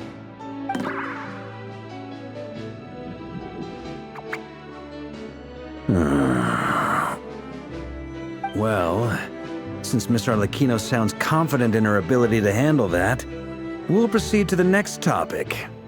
Yehuda, time to share that top-secret intel. All right, listen up, everyone. First, we now know that Rerir was originally a Conrian secret agent whose primary mission was to hunt down and assassinate the so-called Dregs of the Crimson Moon. The Dregs of the Crimson Moon? Mm-hmm. In the memories, there was a lot of talk about the Crimson Moon and Eclipse, and a whole bunch of other stuff from the time of Conria. To my knowledge, those were the names of two different Conrian dynasties. Long, long ago, it is said that the people of Conria worshipped the Crimson Moon, drawing a mysterious power from its reflection. But one day, a coup saw the Crimson Moon eclipsed, hence the name of the new dynasty that replaced it, and how it became the new emblem of Conria. Still, long after the Crimson Moon dynasty had fallen, the last ruler of the Eclipse dynasty, the Vinster King, still coveted the secrets it left behind. So, he sent the Rehir of Solnari to secretly hunt down the Crimson Moon's few remaining followers. In those days, Rerir showed no signs of madness. In fact, he was as normal as any other person. Oh, and he had a fiancé, or at least a would-be fiancé, called Tholindis. What's the matter?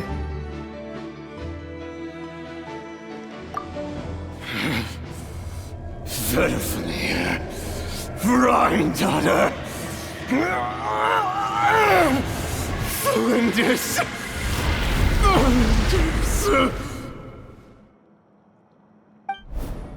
Interesting. Anything else? What about this would-be fiancé of his? Do we know anything about her? Well, she was a researcher at the Universitas Magistrorum, but it felt like she was hiding some kind of secret. Oh, and one more thing. For some reason, Rerir's fragment also contained some of Tholindis' memories, though only a very small portion. Well, no shortage of potential leads, I'll give you that. In any case, it sounds like we can conclude that while Tholindis was still around, Rerir appeared to be lucid and quite normal. Tholindis, it seems, must have been the one thing in this world that he couldn't let go of. Tell me though, were these pure-blood Conrians we're talking about here? Why do you need to know that? Hold on. If she was a pure-blood Conrian... Oh yeah! Just like how it was with the captain! If we could somehow find her, do you think there's any chance Rerir might regain some of his sanity? It's possible, but it would take a miracle. We can't pin all our hopes on that. That merchant who nefer knows, Dori Sangama Bay. Maybe we could hire her to look into it.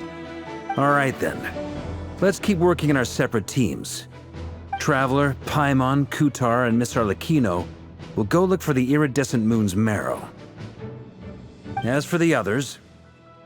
On the way over here, I noticed that the wild hunt monsters had grown even more frenzied in their search for Kutar. At this rate, the people living here will be in grave danger too.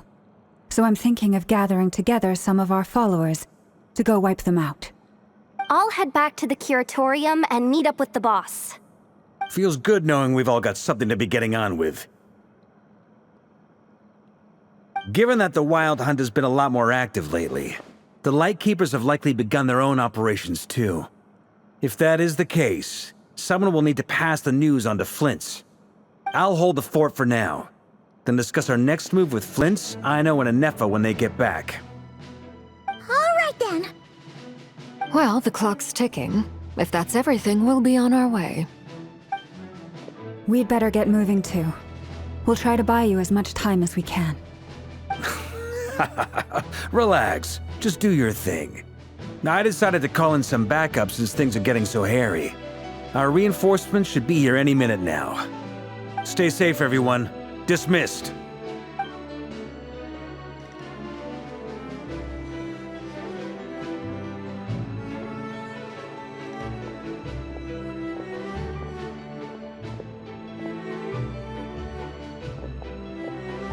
We're back.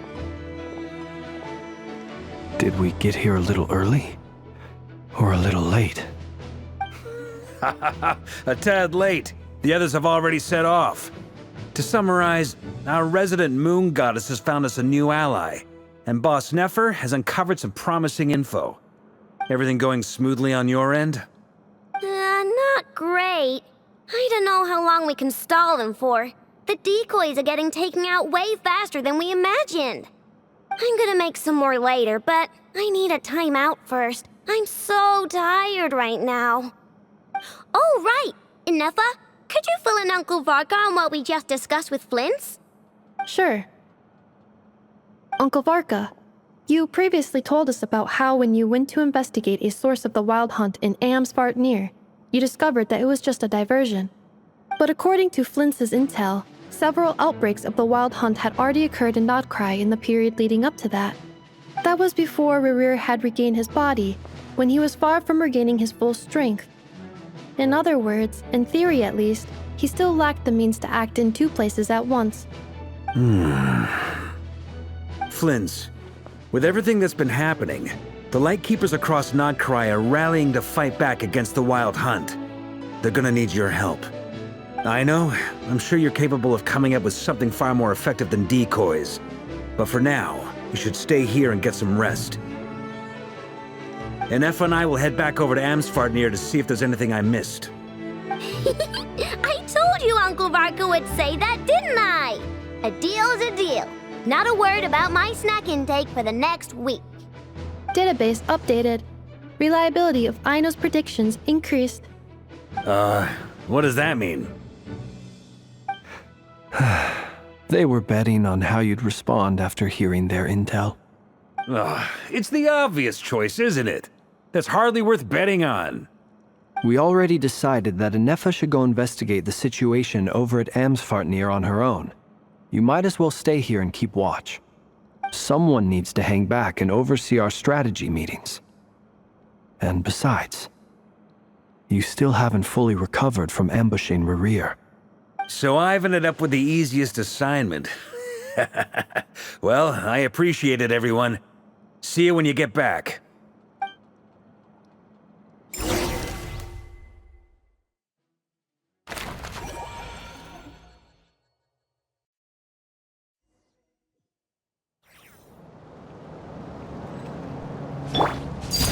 Transfixed!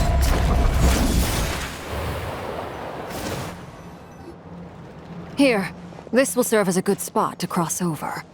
Arlecchino, hold up a second. Since you brought us all this way, would you mind telling us what you got planned? We still haven't got the slightest idea what's going on here.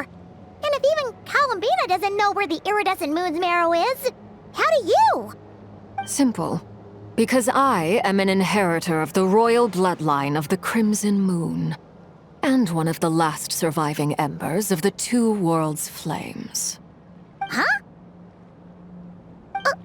Are you serious?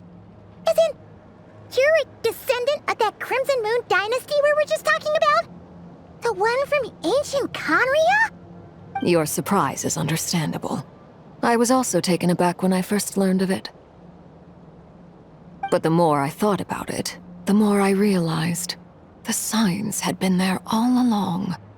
When I was young, I discovered I could wield a very special kind of fire. It coursed like blood through my veins and smoldered away inside my nerves.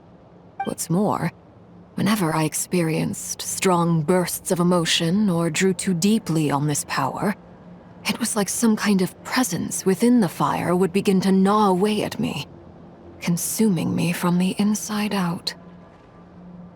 Exactly. That is why my hands are like this, too. At first, I saw it only as a curse, but once I became a harbinger, the jester apprised me of the truth. Together with my own investigations over the past few years, there are several things that I have gradually come to understand. For instance, take the so-called Crimson Moon. In truth, it is nothing more than the shattered remnants of the iridescent moon, fused with the abyss to prolong its lifespan. Since this blood flame was bestowed upon me by the Crimson Moon, it is a fusion of the iridescent moon's former power and the corruption of the abyss. You all understand the nature of the abyss well enough. I draw upon its power, and in return, it hungers for my soul. This strange blackness is the mark of corruption it has left behind. If I recall correctly, you once told me that if the corruption ever made it to your heart, you'd become a completely different person. Yes, and that's the reason I'm always careful not to push my power too far. It's essentially a never-ending tug-of-war. Whew. Sounds intense. Anyway, the rest of my story can wait. Is there anything else about the Crimson Moon or the Iridescent Moon that you're unclear about? Paimon has a question. So, the Crimson Moon that the Carians used to worship was actually the Iridescent Moon, right? Which was one of the three Moon Sisters. Does that mean that the Carians were to the Crimson Moon as the Frost Moon Scions are to the Frost Moon? So much of that history has been lost. We have no way of knowing exactly what they were like. But I would suspect that the Conrians weren't as devout in their moon worship as it might appear. The iridescent moon's remains simply served as their link to the abyss. Later on, perhaps someone discovered a way to make direct contact with the abyss. Or maybe there was some kind of ideological divide. Either way, a dissenting faction staged a coup and drove out the royal heirs of the Crimson Moon dynasty. Still, even with the dark sun looming high overhead, the Crimson Moon's glow never truly faded. If you want living proof, it's standing right before you. The first time we met, I sensed something familiar in your presence. When I looked at you, I felt I could see that mysterious red moon in the corner of my eye. In your flames, I saw its broken image, surrounded by a strange black aura. Well, I appreciate that you kept it to yourself. Much about the Crimson Moon is still a mystery, and I'd prefer not to end up as the object of an insane research project. Anyway, time is against us here, so if there's any other questions, they'll have to wait. I just want to make sure I've got one thing straight. In her letter, Sandrone mentioned that since you are unable to contain the iridescent moon's marrow yourself, you intend to leave it in my custody, correct? That's right. For now, it's the only way I can pay you back for your help. The iridescent moon is already part of who you are, So with its marrow in your possession, you'll be even more powerful than before. Deal. Then let's get started. Get what started? What does this place have to do with the Crimson Moon? When I first became a harbinger, the Jester gave me a book called Paranhari, also known as Leobranto Inamorato. You should be able to buy a copy next time you're in Fontaine. It's a love story set in the Crimson Moon era, but setting aside the tangled romances of its characters, it also records a few interesting details. In the Crimson Moon era, or so the story goes, there was an orphanage that received children from beyond the bounds of this world, and subjected them to a peculiar induction ceremony. Beyond the bounds of this world? For real? And what kind of induction ceremony? The Crimson Moon sages looked beyond this world for beings with powers that surpassed the gods. But fearing they might lose control, they subjected these children to a process of refinement. They made these children crawl up a fireplace and kept asking them, "Have you died? Did you see it?" Until they finally admitted to having died and seen a crimson moon. The adults embraced the children who passed the ritual, telling them, "Within the fireplace, you have traversed the flames between two worlds. Here and now, you are born anew." The book leaves much unsaid, but I suspect that this was their way of branding the children they had enrolled, leaving an indelible mark upon them so that they would forever live in the Crimson Moon's light. That explains why I can't sense the Crimson Moon's marrow in this world. It makes sense that it would be sealed in a special space that can only be accessed temporarily through some kind of ritual. But there's no fireplace here. Do you see a chimney anywhere? Oh, are we supposed to build it ourselves? Okay, fine. Paimon will go find some bricks. That won't be necessary. The fireplace is purely symbolic. The key to the ritual is crossing the flames between two worlds. In other words, the flames that burn within me. Those burned away by such flames leave behind a kind of ghostly afterimage in the world. In the days of Conria, people believed they could be used to bridge the gap between the two worlds of life and death. In short, I can open a passage to that space for you. That's the easy part. The catch is I'll need to stay on this side to keep the passage open, so I won't be able to come with you. Once you're inside, you'll have to find your own way. Very well. Then I'll open it up. Traveler, spare me a little more moonlight if you would. I may need it.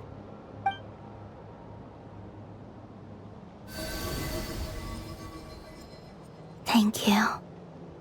I feel like I've recovered some of my strength now. It should be enough to move us across short distances and confront whatever dangers might await.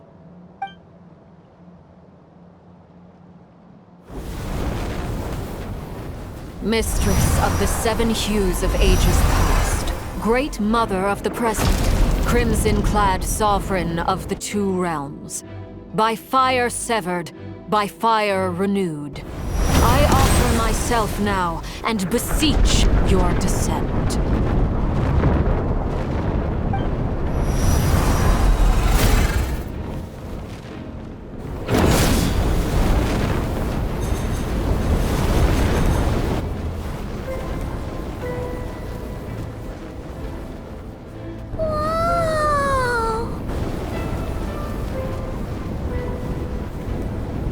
One word of advice.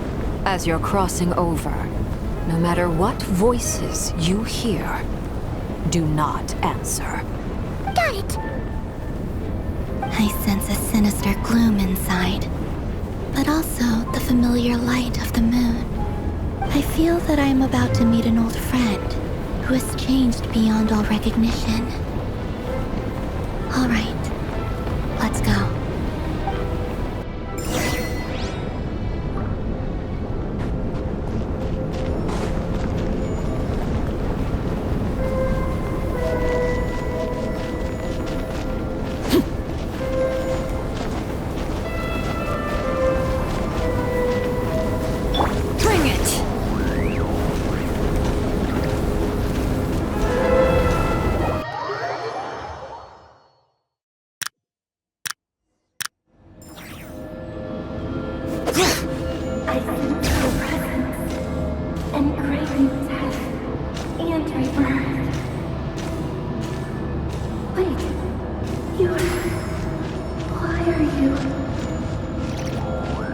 You crossed over from another world, transcended fate itself.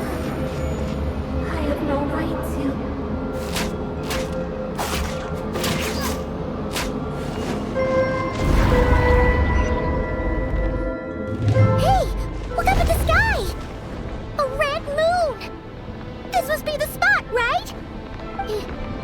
Is that the abyss?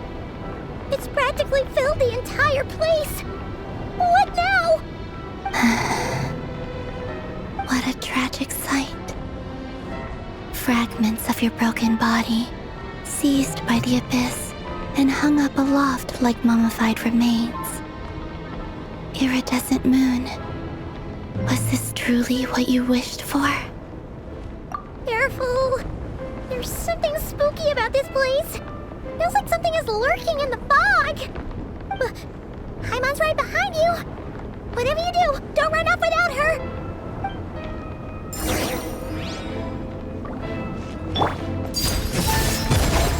By the way, Columbina, didn't you tell us that the iridescent moon had shattered into pieces? The moon up there looks pretty whole to Paimon.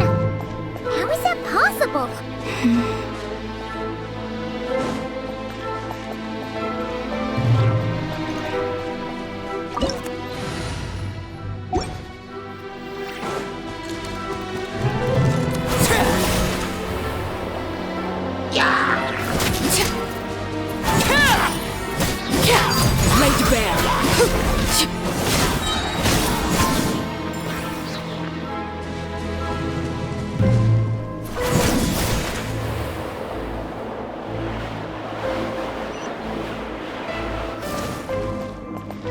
Just like I thought. It was only a facade.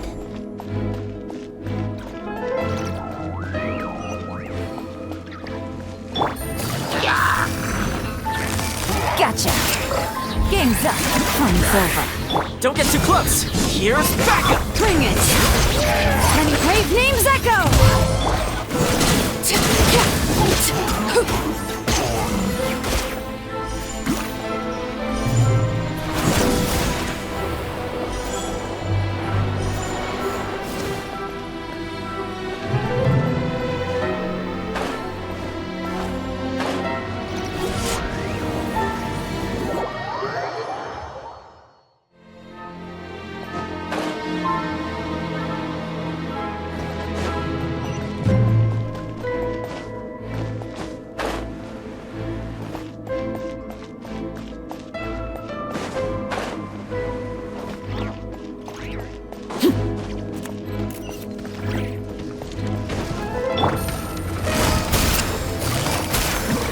Check this out! Stop it! Hear the echoes of the valley!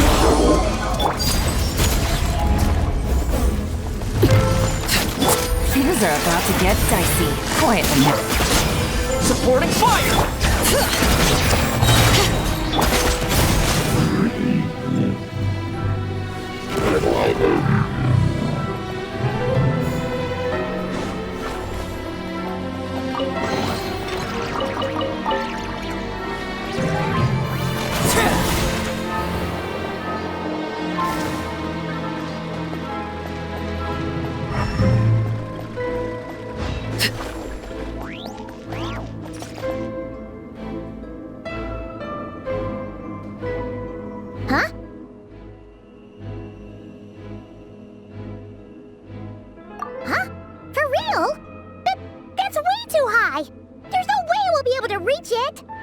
No, I'm not sensing anything up there.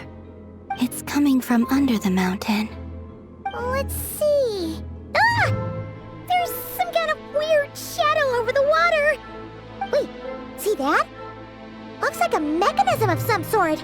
Let's check it out.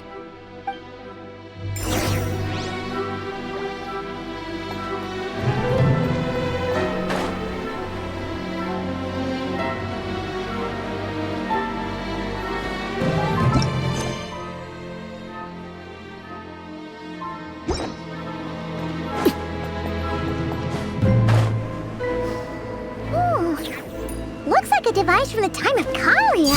Maybe. People once came here to study the Crimson Moon's domain, and they left this behind. Oh, if we could activate it, we might find some clues.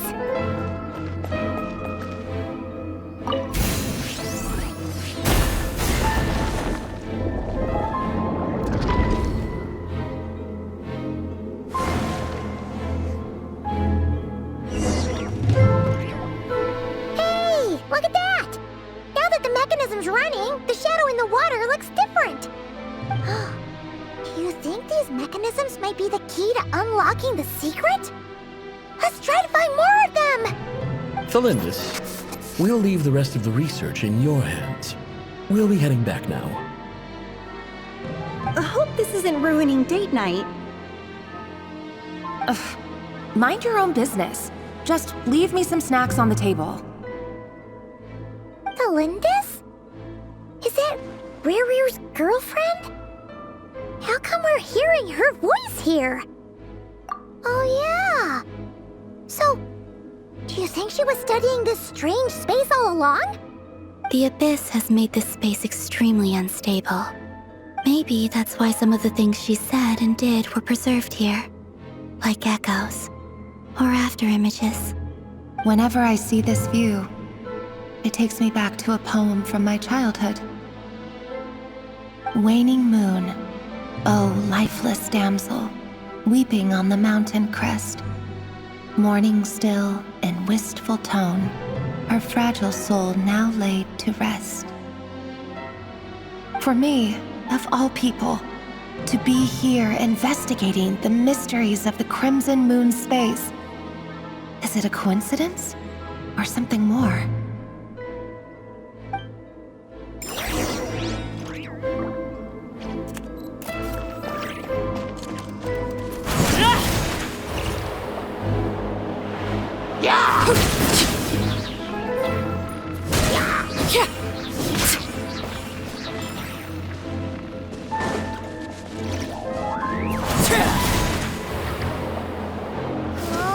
Looks like the Abyss has messed up this mechanism. We need to find a way to get it working again. Let's see if there are any other devices nearby.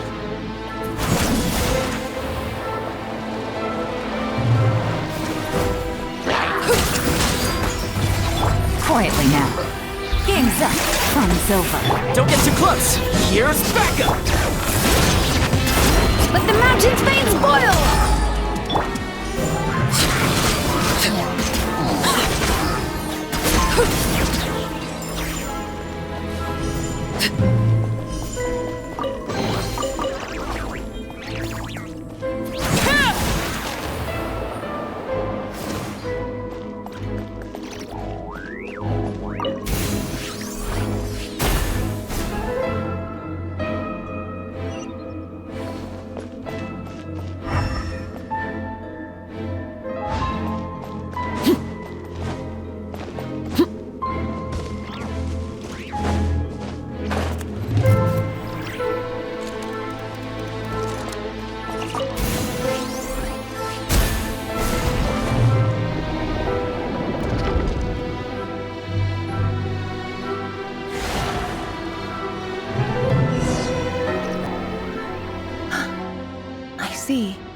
So the moon marrow, or rather the power of the 3 moons, is the key to unlocking.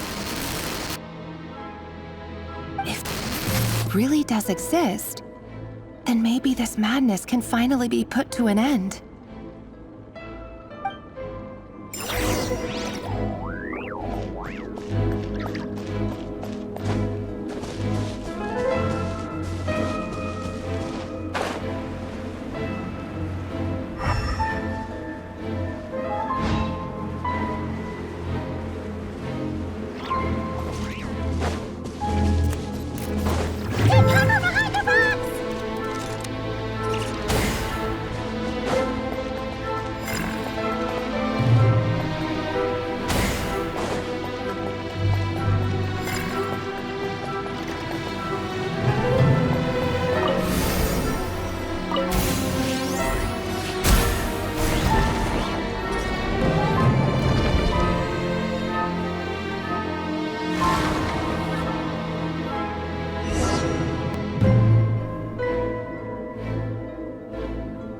With the Abyss inhibitors in place, I should be able to access the chamber with the moon marrow. Oh, Rerir, with every step you take, you're drifting further from what you truly desire. But you're not the root of the problem. Ever since that outsider set foot in Conria, the Vinster King has sunken deeper into madness. If only I could get my hands on that outsider.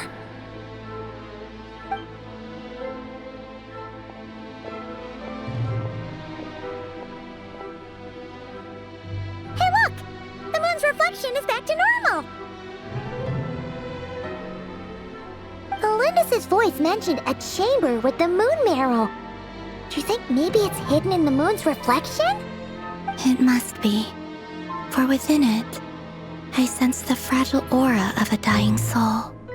Then there's no time to lose! Let's go!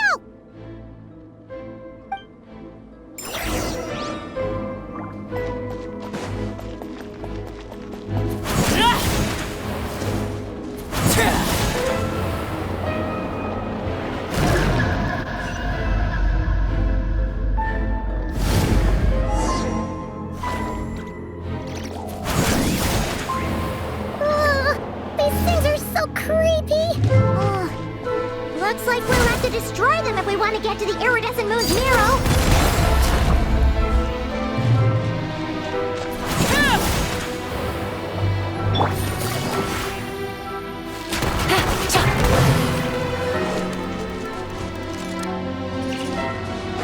That must be the iridescent moon's marrow. Oh, we'll need to destroy these things before we can reach it.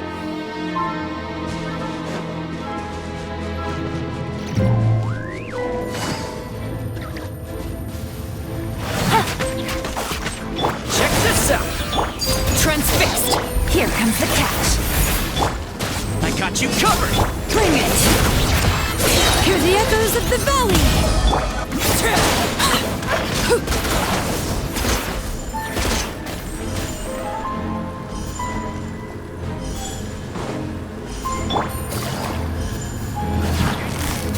Gotcha! Fire it up! Let the mountain's veins boil! Overruled! Quiet now. Things are about to get dicey.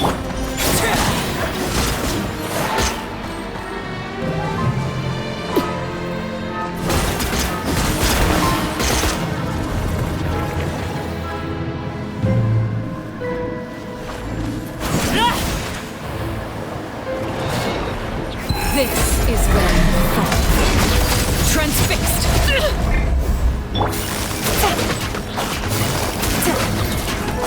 Here comes the catch. Check this out! Here's backup! Bring it! Hear the echoes of the valley!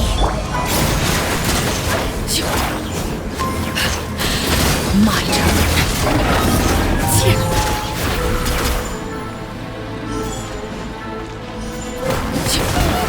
We're so close!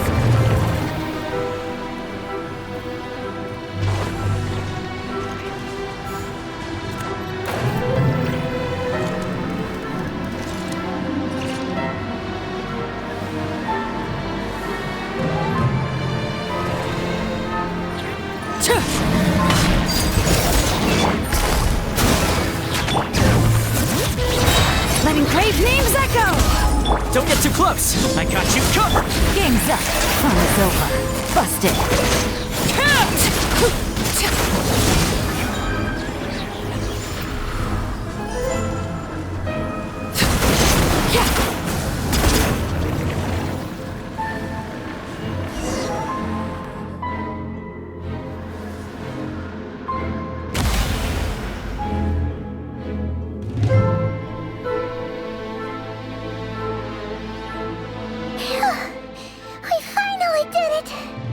The iridescent moon's marrow, still burning away like an undying flame, yet now contaminated by the abyss.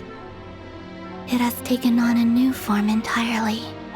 If we can purify the abyssal power within, we should be able to obtain its untainted essence.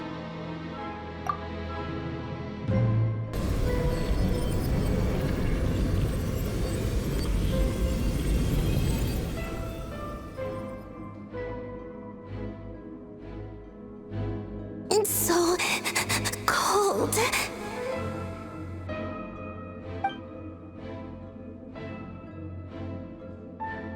Is it you? Are you here? Huh? Are you talking to us? At long last, I can see you once more.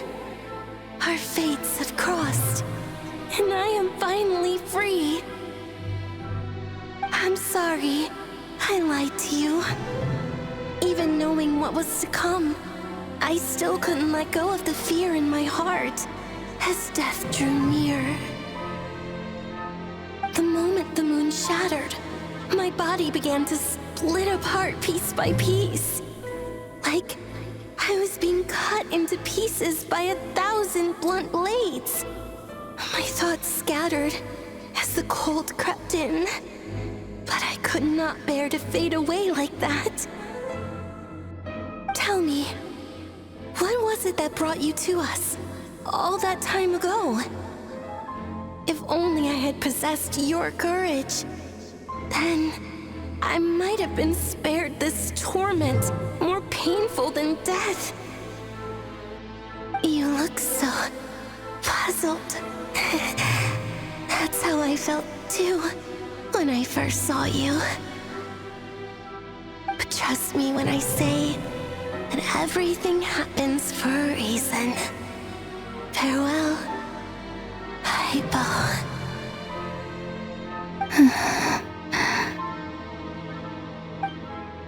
What was that all about? Was that the goddess of the iridescent moon? Oh, it sounded like she was speaking to a long-lost friend. But none of us have ever met her before, right? Perhaps. She took me for the goddess of the frost moon she once knew. For a fading soul like hers, our auras must be too similar to tell apart. But anyway, we've got the iridescent moon's marrow now. That should help you regain your strength, right? Alright, time to leave this place and meet back up with Arlecchino. Let's go!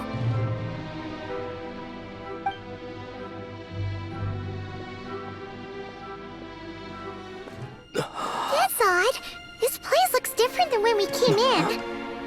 Waning moon, oh lifeless damsel. Oh.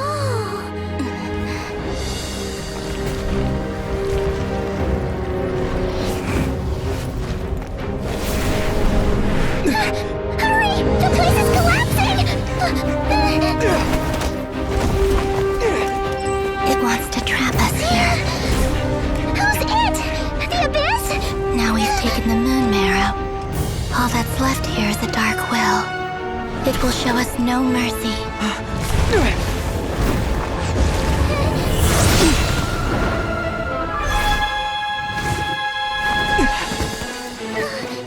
Give it back! The crimson moons! My marrow! My heart!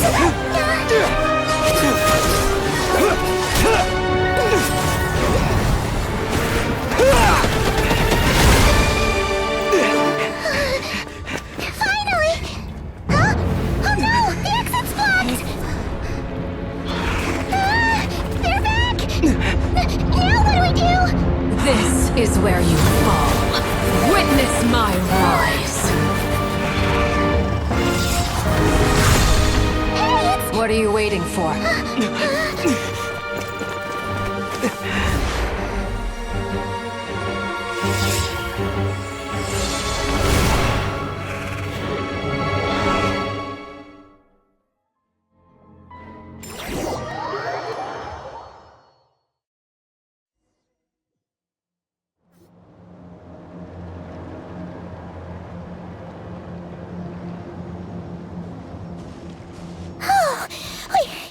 We made it!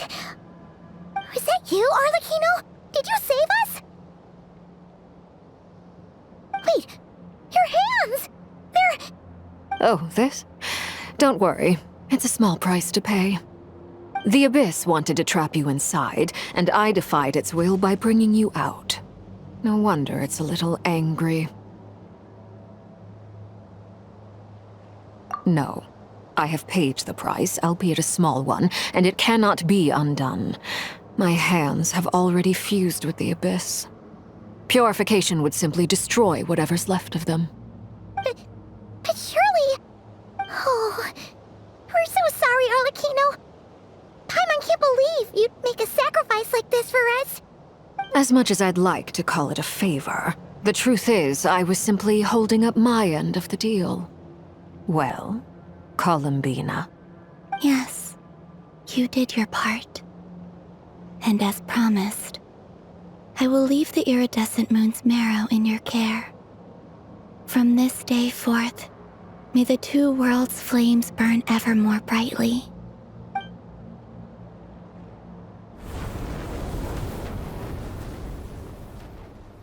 I'll take that as a blessing. Now, Columbina, give me your hand. Accept this moonlight I offer in return.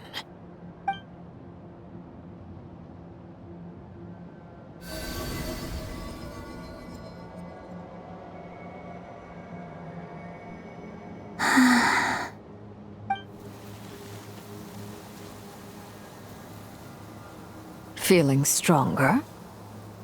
Hey, Columbina, are you okay? I'm fine. Our powers are a little at odds, that's all.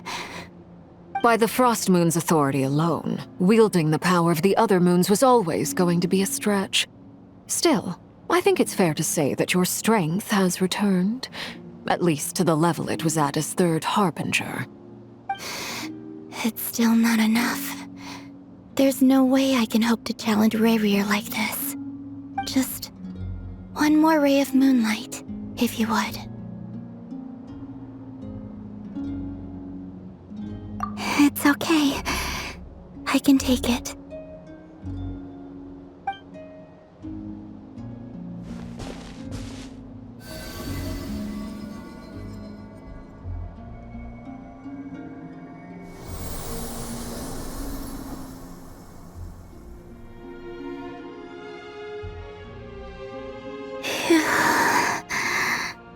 How about now? Fighting fit? At the very least, I won't have to stay hidden like before. I want to see him gone from nodkrai. The Rayrir of Solnari and his wild hunt must be sent back where they belong. Well, it's good to have something to aim for. You certainly seem more alive now than you did earlier. When I first met you, you didn't strike me as a ray of moonlight. More like a wisp of fog drifting in from who knows where, ready to scatter at the first sign of a breeze. But now, you're full of vitality, just like the Frost Moon, once the brightest of them all. May you keep shining, Columbina. This is who you are. Thank you. Look after yourself too, Arlecchino. I know you have plans of your own, and that's why you're always seeking to grow stronger. But whatever you're after, don't let the Abyss take a hold of you. I do not wish to see you go down the same path as Rayrir. I appreciate the concern, Columbina. Although perhaps it's time you took a new name. A new name? Kutar, the Moon Maiden, Columbina, they're nothing more than code names. They describe who she is and the roles she's played, but they're not her real name. We often use code names in the House of the Hearth, too. But it's knowing your real name that keeps you grounded.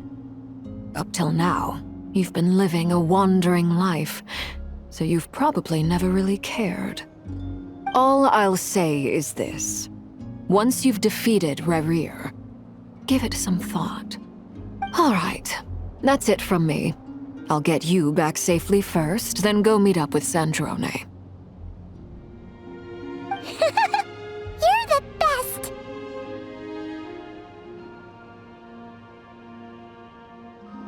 I appreciate the gesture. It speaks to your good character. Anyway, let's get going. There are more urgent things to do right now than trade compliments.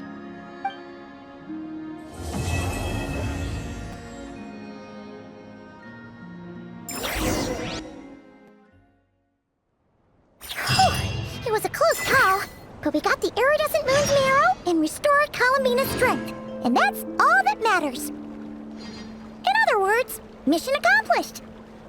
Paimon wonders how everyone else is doing.